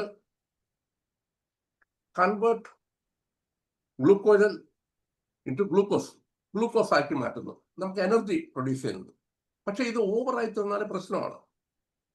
സ്ട്രെസ് ഒക്കെ വരുന്ന സമയത്ത്, കോർട്ടിസോൾ വരുന്ന സമയത്ത്, അഡ്രിനാലിൻ ഉൽപ്പാദിപ്പിക്കുന്ന സമയത്ത് നമ്മൾ അഡ്രിനാലിനെ പറയുന്നത് എന്താണ്? ഫ്ലൈറ്റ് ഇല്ലേ? പറക്കും. ഈ ടെൻഷൻ കൂടി തരുമ്പോൾ ചില ആൾക്കാർ വലിയ മതിലൊക്കെ എടുത്ത് ചാടി. ഞാനൊരിക്കൽ പണ്ട് കണ്ട ഒരു സംഗതിയാണ്. യൂണിവേഴ്സിറ്റിയുടെ അവിടെ അടി നടക്കുകയാണ്. യൂണിവേഴ്സിറ്റി കോളേജ് അവിടെ. അപ്പോൾ സംസ്കൃത കോളേജിന്റെ അവിടെ പോയിട്ട് ഒരു വലിയ നിലയിൽ എടുത്തങ്ങ് ചാടി അടി വന്നതാണ്. അവൻ ചാടി അതുവഴി ഓടുകയാണ്. പിന്നെ ആലോചിക്കാൻ സാധാരണ നിലയിൽ അവിടെ നിന്നൊക്കെ ചാടുക എന്ന് പറഞ്ഞത് ഈ അടി വരുന്ന സമയത്ത് ഓടുകയാണ്. അപ്പൊ ഇതുപോലെ പലപ്പോഴും ഈ സാധാരണ നിലയിൽ ഈ കഴിഞ്ഞ ദിവസം ഒരിക്കൽ ഞാനൊരു കൊച്ചൊരു വീഡിയോയിൽ കണ്ടതാണ്. ഷീല, നമ്മുടെ പഴയ സിനിമാ നടി, വളരെ ഫേമസ് ആയിട്ടുള്ള ഷീല, മലയാള സിനിമാ താരം ഷീല പറയാണ്, പ്രേം നസീറിനെ കുറിച്ച് പറയാണ്. 20 വർഷത്തിലേറെ ഞാനും പ്രേം നസീറുമായിട്ട് ഒരുപാട് സിനിമകളിൽ അഭിനയിച്ചു. ദിവസം 5-6 സിനിമകളിലൊക്കെയാണ് അഭിനയിക്കുന്നത്, പല സ്ഥലത്തും പല സ്റ്റേജിലും. പക്ഷേ ഒരിക്കൽ പോലും പ്രേം നസീർ ദേഷ്യം വന്ന് കണ്ടിട്ടേ ഒരു വ്യക്തികളോട് പറയണം. ഒരു കൊച്ചു അവിടെയുള്ള ഏറ്റവും വേലക്കാരന് മുതൽ ആരുമായിട്ടും പുള്ളി ഈ 5-6 സിനിമയിൽ എല്ലാ ദിവസവും വർക്ക് ചെയ്യുന്ന സമയത്ത് പുള്ളി കൃത്യസമയത്ത് വരും, കൃത്യസമയത്ത് മേക്കപ്പ് ചെയ്യും, പറയുന്നതെല്ലാം അഭിനയിക്കും, പറയുന്നതെല്ലാം കേൾക്കും. ഏറ്റവും കൊച്ചു ഡയറക്ടറായിരുന്നാൽ പോലും, അദ്ദേഹത്തെക്കാളും ഒരുപാട് പ്രായം കുറഞ്ഞ ഡയറക്ടറായിരുന്നാൽ പോലും വളരെ ബഹുമാനത്തോടുകൂടി അയാൾ ഡയറക്ടറാണെന്നുള്ള ബഹുമാനം കൊടുത്തുകൊണ്ട് പെരുമാറുന്നത്. ഒരിക്കൽ പോലും പറയാണ് 20 വർഷത്തിനിടയ്ക്ക് 20-20 വർഷങ്ങൾ പുറത്ത് വർക്ക് ചെയ്തു ഒരു പ്രാവശ്യം പോലും ചൂടാവുകയോ ദേഷ്യം വരികയോ ചെയ്തിട്ടില്ലാത്ത മനുഷ്യനാണ്. എന്നിട്ട് പറയണം അത് ചിലപ്പോൾ ഒരുപക്ഷെ ജീനിലുള്ളതായിരിക്കും, അല്ലാതെ സാധാരണ മനുഷ്യർക്ക് പറ്റത്തില്ല. അപ്പൊ ഇതാണ് നമ്മൾ കാണുന്നത്. ഈ 3 ഹോർമോണിന്റെ നിയന്ത്രണം വളരെ പ്രധാനമാണ്. അതെങ്ങനെ നിയന്ത്രിക്കാം? നമ്മുടെ മരുന്നുകൾ തന്നെ വളരെ പ്രധാനമായിട്ടുള്ള മരുന്നുകളാണ്. നെക്സോമിക്ക, ജെർസീമിയം, പിന്നെ ഹയോസിയാമസും നല്ലൊരു മെഡിസിനാണ്, വളരെയേറെ. പിന്നെ സ്ട്രെസ് ഹോർമോൺ ഇത് റിഡ്യൂസ് ചെയ്യാനായിട്ട് സ്ട്രാമോണിയം ഒക്കെ ഹയർ പൊട്ടൻസി ഒക്കെ ഉപയോഗിക്കാം, 200. പിന്നെ ഇതെല്ലാം സാധാരണ ചുമക്കൊക്കെ സ്ട്രാമോണിയം ഉപയോഗിക്കാറുണ്ട്. അപ്പോൾ സ്ട്രാമോണിയം ഉപയോഗിക്കാം. പിന്നെ ഇതിൻ്റെ ഒക്കെ നമ്മളിപ്പോഴും മനസ്സിലാക്കേണ്ട ഒരു കാര്യം, നമ്മൾ ഈ ചിന്തിക്കേണ്ട കാര്യം, ഈ സിംറ്റംസ് ഒക്കെ വരുന്ന സമയത്ത് നമ്മൾ ഈ മരുന്നുകൾ കൊടുത്തു കഴിയുമ്പോൾ കുറയുമ്പോൾ ഇതിന്റെ അർത്ഥം ഇതിന്റെ ഒക്കെ ഉൽപാദനങ്ങളിൽ വ്യത്യാസം വരുന്നു എന്നുള്ളതാണ്. ഇതിനെല്ലാം പലപ്പോഴും നമ്മുടെ ശരീരത്തിൽ തന്നെ ഉള്ള ന്യൂട്രലൈസ് ചെയ്യാനായിട്ടുള്ള വസ്തുക്കൾ, നമ്മുടെ ഇതിന് ഫീഡ്ബാക്ക് മെക്കാനിസം എന്ന് പറഞ്ഞൊരു കാര്യമുണ്ട്. ഒരു സംഗതി ഒരു ഹോർമോൺ ഇങ്ങനെ ഉൽപ്പാദിപ്പിച്ച് വരുമ്പോൾ വേറൊരു ഹോർമോൺ ഉൽപ്പാദിപ്പിക്കും. ആ ഹോർമോൺ ഉൽപ്പാദിപ്പിച്ച് വരുമ്പോൾ ഈ ഹോർമോണിന്റെ പ്രവർത്തനം നിൽക്കും. നമ്മൾ മുമ്പ് കണ്ടിട്ടുണ്ടല്ലോ, ഞാൻ മുമ്പ് ഈ ടൈം നമ്മുടെ ഷെഡ്യൂളൊക്കെ നമ്മുടെ ബോഡിയിൽ ഷെഡ്യൂൾ ഉണ്ടാകുന്ന സിർക്കാഡിയൻ റിതം വരുന്ന സമയത്തൊക്കെ, സിർക്കാഡിയൻ റിതം ഒക്കെ നമ്മൾ മുമ്പ് ക്ലാസ് എടുത്തിട്ടുണ്ട്. സിർക്കാഡിയൻ റിതത്തിൽ നമ്മൾ കാണുന്നുണ്ട് ഓരോ ഹോർമോൺ ഉൽപ്പാദിപ്പിക്കുന്ന സമയത്ത് മറ്റേ ഹോർമോൺ കുറയും, മറ്റേ ഹോർമോൺ ഉൽപ്പാദിപ്പിക്കുന്ന സമയത്ത് ഈ ഹോർമോൺ ഉൽപ്പാദിപ്പിക്കും. അങ്ങനെ ബോഡിയിൽ തന്നെ ഒരു സൈക്കിള് നമ്മുടെ ശരീരത്തിൽ ദിവസത്തിന്റെ എല്ലാ സമയത്തും പല പല സൈക്കിളുകൾ ഇങ്ങനെ കടന്നു പോകും. രാത്രിയാകുന്ന സമയത്ത് ഉറക്കത്തിനുള്ള ഹോർമോൺസ് ഉൽപ്പാദിപ്പിക്കും. പിന്നെ ഉണർന്നതിനപ്പോൾ കാണാം കൂടുതൽ ഉണരുന്ന സമയത്തുള്ള ഹോർമോൺസ് ഉൽപ്പാദിപ്പിക്കും. പിന്നെ വർക്കിംഗ് ടൈമിൽ വർക്കിങ്ങിനുള്ള ഹോർമോൺ ഉപയോഗിക്കും. അപ്പൊ ഇത് ഈ രീതിക്കാണ് പോകുന്നത്. Effects of excess cortisol to the body നമ്മൾ കണ്ടു. കോർട്ടിസോൾ പ്രധാനമായിട്ട് ഈ കോർട്ടിസോളാണ്. ഡിക്രീസ്ഡ് മെറ്റബോളിസം നമ്മുടെ പ്രവർത്തനങ്ങളെല്ലാം ശാന്തമായി കുറച്ച് കളയും. നമ്മൾ നേരത്തെ പറഞ്ഞ പോലെ ഇപ്പൊ മറ്റേ ഇതെല്ലാം വന്നിരുന്നപ്പോൾ ഡിപ്രഷനൊക്കെ വന്നിരുന്നു. ഡിപ്രഷൻ, ഹൈപ്പർ ടെൻഷൻ ഉണ്ടാക്കും. ക്രോണിക് ഫാറ്റിക്, നീണ്ടു നിൽക്കുന്ന ക്ഷീണം. ചില ആൾക്കാർക്ക് ഭയങ്കര ക്ഷീണമായിരിക്കും, എന്തെടുത്താലും ക്ഷീണം, എപ്പോഴും നോക്കിയാലും ക്ഷീണം. അപ്പൊ ആ സമയത്തൊക്കെ നമ്മൾ മനസ്സിലാക്കേണ്ട ഒരു കാര്യം, കോർട്ടിസോളിന്റെ പ്രൊഡക്ഷൻ, ഓവറായിട്ടുള്ള കോർട്ടിസോളിന്റെ പ്രൊഡക്ഷൻ കൊണ്ടാണ് അങ്ങനെയുള്ള ക്രോണിക് ഫാറ്റിക് ഉണ്ടാകുന്നത്, ക്ഷീണം. അതിന് നമുക്ക് ആഴ്സനിക് ആൽഫ ഉപയോഗിക്കാവുന്ന ഒരു മരുന്നാണ്. ആഴ്സനിക് ആൽഫത്തിന്റെ ക്ഷീണം, എക്സസീവ് തീരെ വയ്യായിക. പിന്നെ ഉള്ളത് നമ്മളെ മറ്റൊരു മെഡിസിൻ ഉള്ളത് അയോഡത്തിന്റെ ലോവർ പൊട്ടൻസീസ്. പിന്നെ ഉറക്കമില്ലായ്മ വരാറുണ്ട്. പിന്നെ തലവേദന ഉണ്ടാവും. Vision, tunnel vision, acid reflux disease. Positivity എന്ന് പറഞ്ഞാൽ അറിയാലോ, ദേഷ്യവും അടിക്കാനും ഇടിക്കാനും ഒക്കെ ഉള്ള മൈൻഡ് ഉണ്ടാകുന്നു. പിന്നെ ഹങ്കർ, ഡയന രാജകുമാരിക്ക് ഉണ്ടായിരുന്ന ഒരു അസുഖമാണ് ഹൈപ്പർ ബുളിമിയ എന്ന് പറയില്ല. ഒരുപാട് ആഹാരവും കഴിച്ചിട്ട് ഇവർ ഈ ഭയങ്കരമായിട്ടുള്ള വിശപ്പുണ്ടാകും. ടെൻഷൻ കൂടിയിട്ടാണ് വിശപ്പുണ്ടാകുന്നത്, ഭയങ്കരമായിട്ടുള്ള വിശപ്പ്. ഡിപ്രഷനൊക്കെ ഉണ്ടാകുന്ന സമയത്ത് വിശപ്പുണ്ടാകും. പിന്നെ ആർത്രൈറ്റിസ് ഉണ്ടാകും. പിന്നെ ഡിക്രീസ് ഇമ്മ്യൂൺ സിസ്റ്റം തന്നെ തകർത്തുകളെ. ചില കുട്ടികൾ ഭയങ്കരമായിട്ട് സ്കൂളിൽ പോകാൻ നടക്കുമ്പോൾ വിശപ്പില്ലായ്മയൊക്കെ വരുന്ന സമയത്ത് നമ്മൾ ഇത് മനസ്സിലാക്കണം. കോർട്ടിസോളിന്റെ പ്രൊഡക്ഷൻ ഒരുപാട് വരുന്നതുകൊണ്ടാണ്, സ്ട്രെസ് ഹോർമോൺ ഉൽപ്പാദിപ്പിക്കുന്നതുകൊണ്ടാണ് ഇങ്ങനെയുള്ള അമിതമായിട്ടുള്ള പ്രശ്നങ്ങൾ ഉണ്ടാക്കുന്നത്. എനിക്ക് തോന്നുന്നു ഏകദേശം സമയമായോ? സമയമായി 7 മിനിറ്റ്. 7 മിനിറ്റ് ഉണ്ടാവും. 2 മിനിറ്റ് കൂടെ എടുക്കാം അല്ലേ? എടുക്കാം. അപ്പോൾ കോർട്ടിസോളിന് വേറൊരു പ്രശ്നം നമ്മൾ കാണുന്നതെന്ന് വെച്ചാൽ ഇങ്ങനെയുള്ള കാര്യങ്ങൾ കാണുന്നത്. ഹൈ ബ്ലഡ് പ്രഷർ വരുന്നതാ നോക്ക്, രക്തക്കൊഴലുകളൊക്കെ മുറുകാൻ തുടങ്ങും. പിന്നെ ഡൈജസ്റ്റീവ് ഇഷ്യൂസ് നമ്മൾ നേരത്തെ കണ്ടു, വയറ്റിലുണ്ടാകുന്ന വിശപ്പില്ലായ്മ, ബാക്കിയുള്ളത്. പിന്നെ നെർവ് പ്രോബ്ലംസ്, അത് നമ്മൾ കണ്ടു. തലവേദനയും മറ്റ് പ്രശ്നങ്ങൾ അല്ലേ, തലവേദന കൂടാൻ പോകാം. മൈഗ്രെയിന് ഒരു പ്രധാനം നമുക്കറിയാമല്ലോ. ഏറ്റവും നല്ല, ഞാൻ ഈ അടുത്ത കാലത്തൊക്കെ ഉപയോഗിച്ച് ഏറ്റവും വിജയം കിട്ടിയ, അടുത്ത കാലത്ത് ഞാൻ പരീക്ഷിച്ച് നോക്കി കുറെ കേസിൽ മൈഗ്രെയിന് 50 ഏത് ഇഗ്നേഷ്യ 50 ഉപയോഗിച്ചപ്പോൾ നല്ല ഗുണം കിട്ടുന്നു. ഏതാ സർ? ഇഗ്നേഷ്യ 50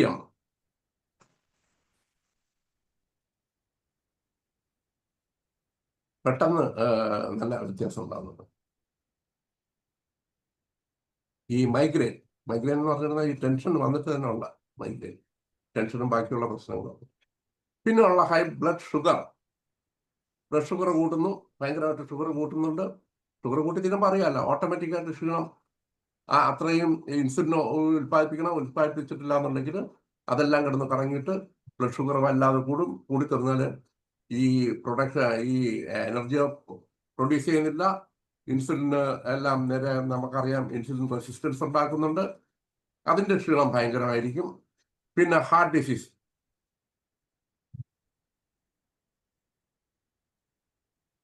കാണുന്നുണ്ടോ വീഡിയോ?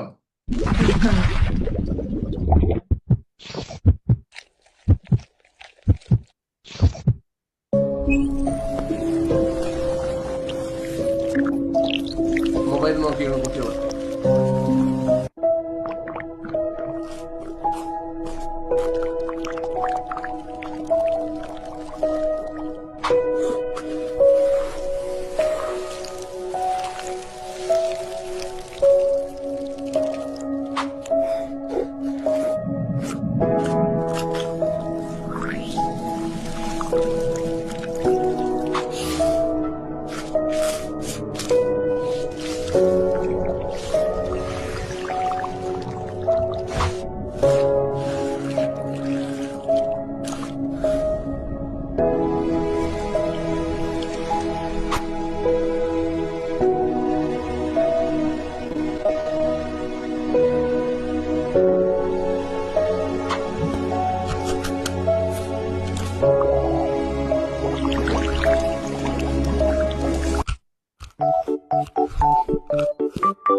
വളരെ നല്ല രസമുണ്ടായിരുന്നു. നല്ല ആഹാരമൊക്കെ കഴിക്കുക, അതെ, സെലക്ട് ചെയ്ത് കഴിക്കും. സെലക്ട് ചെയ്ത് എല്ലാം നല്ലതാണ്. പക്ഷെ എന്നിരുന്നാലും നമുക്ക് ഏതാണ് പറ്റിയെന്നുള്ളതോ നമ്മുടെ ശരീരത്തിന് എന്താണ് പറ്റിയെന്ന് നോക്കി കഴിക്കുക. ചിലവർക്ക് ചിലപ്പോൾ ഒന്നും കഴിച്ചു തന്നാൽ ഒരു കുഴപ്പമില്ല. ചിലർക്ക് എല്ലാം കഴിച്ചു തന്നാൽ പ്രശ്നമുണ്ടാകും. നമ്മുടെ ശരീരത്തിന് എന്താണ് വേണ്ടതെന്ന് നോക്കി കഴിക്കുമ്പോഴാണ് നമ്മുടെ ആരോഗ്യം നന്നായിരിക്കും. നന്ദി, എല്ലാവർക്കും നന്ദി. നന്ദി ഡോക്ടറെ. എന്തായാലും എല്ലാ പ്രാവശ്യത്തെയും പോലെ നല്ല ഒരു ഇൻഫോർമേറ്റീവ് ആയിട്ടുള്ള ക്ലാസ് ആണ് ഡോക്ടർ എടുത്തത്. ആർക്കെങ്കിലും, നമുക്കിനി സമയം കുറവാണ്, ആർക്കെങ്കിലും എന്തെങ്കിലും ചോദിക്കാനുണ്ടെങ്കിൽ ഒന്ന് ഹാൻഡ് റൈസ് ചെയ്യാം. 1 മിനിറ്റാണുള്ളത്. എങ്കിലും ആർക്കെങ്കിലും അത്യാവശ്യമായിട്ട് എന്തെങ്കിലും ഇന്നത്തെ ക്ലാസ്സിൽ നിന്ന് സംശയം ഉണ്ടെങ്കിൽ ചോദിക്കാം.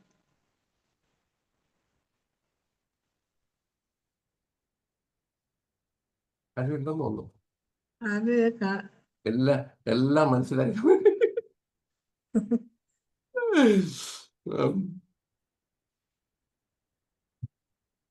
അല്ല, എന്തായാലും ഡോക്ടറിന്റെ ക്ലാസ് നല്ല പ്രയോജനമുള്ള ക്ലാസ്സാണ്. നമ്മുടെ ജീവിതത്തിൽ പ്രയോജനം വരുന്നത്. ഇപ്പം ഈ കോർട്ടിസോളും ഇതൊക്കെ ഇന്നത്തെ കാലത്ത് ഈ പാനിക് അറ്റാക്കും ഒക്കെ വളരെ കൂടുതൽ വരുന്നുണ്ട്. അതിൻ്റെയൊക്കെ കാരണം ഈ ഇതൊക്കെയാണല്ലോ, ഈ കോർട്ടിസോളും അഡ്രിനാലിനും ഒക്കെ തന്നെയാണല്ലോ. ഇതിൽ വാസോപ്രസിന്റെ കാര്യം, അതിനിപ്പം നമുക്ക് അടുത്തൊരു ക്ലാസ്സിൽ അതും കൂടെ ഒന്ന് എക്സ്പ്ലെയിൻ ചെയ്യണം. എന്തായാലും നമ്മുടെ 6ാം ഭാഗമായിട്ട് നമുക്കൊന്നും ആയിട്ടില്ല. ഇനിയും വളരെയധികം ക്ലാസ്സുകൾ ഇനിയും കിടക്കുന്നുണ്ട്. ഗണേഷ് ഡോക്ടർ ഉണ്ടോ? ഷാജി ഡോക്ടറാണ്. ഷാജി ഡോക്ടറെ. ഞാൻ ഇടയ്ക്കൊന്ന് ബ്രേക്ക് ആയി പോയായിരുന്നു. നല്ല ക്ലാസ് ആയിരുന്നു. നന്ദി പറയണം ഡോക്ടർക്ക്. അതെ അതെ. പിന്നെ ഈ ആൾക്കാർ നമ്മളിവിടെ പേഷ്യന്റ് വന്ന് പറയും, ഇവിടെ തട്ടുമ്പോൾ ഗ്യാസ് വരുന്നു എന്നൊക്കെ പറഞ്ഞ് അങ്ങനെ പറയുന്ന ഒരു ഇതുണ്ടല്ലോ. അവർ തട്ടിയിട്ട് തന്നെ ഏമ്പകം ഇങ്ങനെ കാണിക്കും. എവിടെ തട്ടിയാലും വയറ്റിനകത്ത് നമ്മൾ വഴി വരും. എനിക്ക് അപ്പൊ എന്ത് ചെയ്യും? സാധാരണ ഞാനാണെങ്കിൽ ഞാനും തട്ടിയിട്ട് ഞാനും ഏമ്പകം വിട്ടുകൊടുക്കും.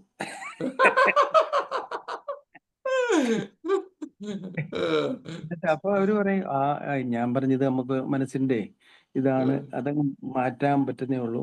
ഇപ്പൊ എനിക്കും ഇത് കണക്ക് തട്ടിയ ഗ്യാസ് വരുമെന്ന് പറഞ്ഞ് തിരിച്ച് മാറ്റാം. അത് ഹിസ്റ്ററിക്കൽ ഫ്ലാറ്റുലൻസ്, പിന്നെ അസഫേറ്റഡ് അങ്ങനെയൊക്കെ വരാൻ കൊടുക്കുന്നുണ്ട്. ഞാൻ പറഞ്ഞ വല്ല സ്പെസിഫിക്കോ അങ്ങനെ ആൾക്കാർ എന്തെങ്കിലും കൊടുക്കുന്നുണ്ടോ എന്ന് അറിയാനാണ്. നമ്മൾ ഇതൊക്കെ അതിന് സാറിന് പാനിക്കിന്റെ ആണ് കൂടുതലും കൊടുക്കേണ്ടത്. ഇങ്ങനെയുള്ള കേസിന് പാനിക് ഡിസോർഡർ വരുന്നവർക്ക് ചിലർക്ക് ചുമ്മാ ഏമ്പക്കം വന്നോണ്ടിരിക്കും. അതിന് നമ്മൾ ആ ട്രീറ്റ്മെന്റ് കൊടുത്താൽ മതി. വെറുതെ വന്ന് നമ്മളെ വീട്ടിൽ വന്ന് കയ്യിലും തട്ടിയിട്ട് 2 വിട്ട് അത് അവര് ഇതുകൊണ്ടാണ് കൂടുതലും ഉണ്ടാകുന്നത്, ഈ അതൊരു ഭയം ഒരു കൊണ്ടുണ്ടാകുന്നതാണ്. ഹാബിറ്റായിട്ട് മാറുന്നതാണ്. അതൊരു ഇത് ഒരു ഇതാവുന്നതാണ്. അതിന് തിരിച്ച് നമ്മളിങ്ങനെ കാണിച്ചു കൊടുക്കുമ്പോൾ അവരെ ബന്ധപ്പെട്ടു ഇങ്ങനെ വരുന്നയാണെന്ന്. മറുതട്ടില്ലേ, ഒരു തട്ടിന് പഴയ മർമ്മത്തിന് മറുതട്ട് കൊടുക്കുന്നവരല്ലേ. എന്തായാലും നല്ല ഒരു ക്ലാസ് ആയിരുന്നു. അപ്പം ഇനിയും ഇതേ കണക്കുള്ള നല്ല ക്ലാസ്സുകൾ പ്രതീക്ഷിച്ചുകൊണ്ട് IFPHനും നമ്മളിവിടെ വന്ന എല്ലാ ആൾക്കാർക്കും നന്ദി പറഞ്ഞുകൊണ്ട്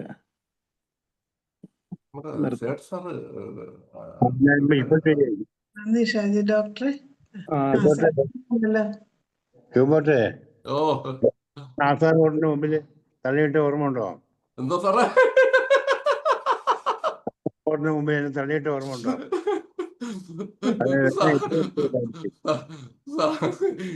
എന്റെ ഏറ്റവും വലിയൊരു ആഗ്രഹമായിരുന്നു സാറിന്റെ കയ്യിൽ നിന്ന് മരുന്ന് കഴിക്കണം.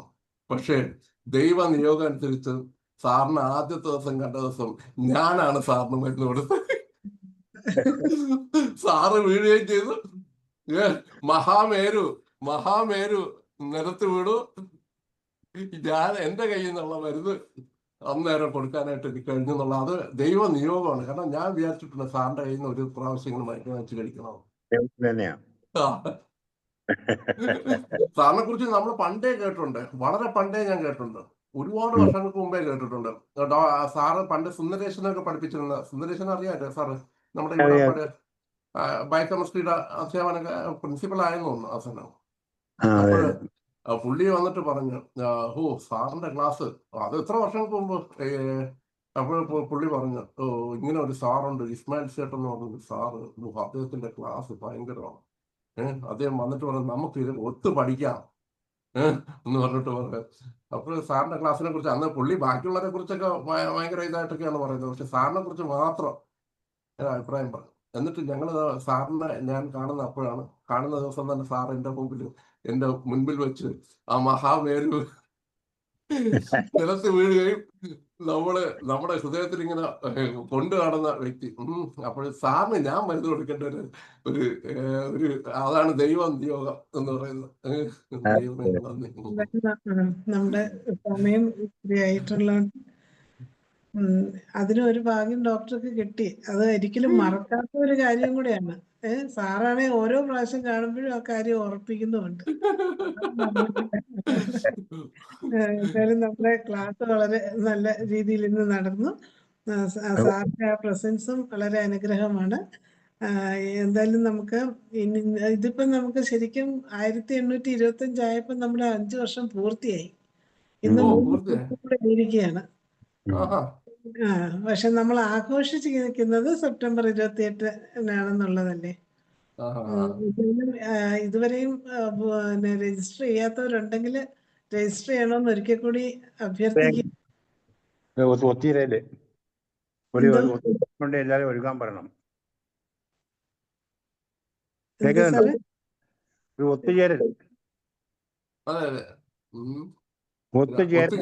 ഒത്തുചേരൽ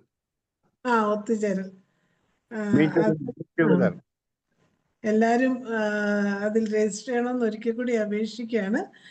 അങ്ങനെ ഇന്ന് നമ്മുടെ ഹിബ ഡോക്ടറുടെ ക്ലാസ് വളരെ നല്ല രീതിയിൽ നടന്നു. സാറിന് ഡോക്ടർക്ക് ഒരിക്കൽ കൂടി നന്ദി അറിയിക്കുന്നു. അതുപോലെ ഇന്നത്തെ ഈ സൂം വെബിനാറിൽ പങ്കെടുത്ത എല്ലാവർക്കും നന്ദി അറിയിക്കുന്നു. നമ്മുടെ 1828-ാം പ്രതിദിന സൂം വെബിനാർ ഇവിടെ ഭംഗിയായി അവസാനിക്കുകയാണ്. എല്ലാവർക്കും ശുഭരാത്രി.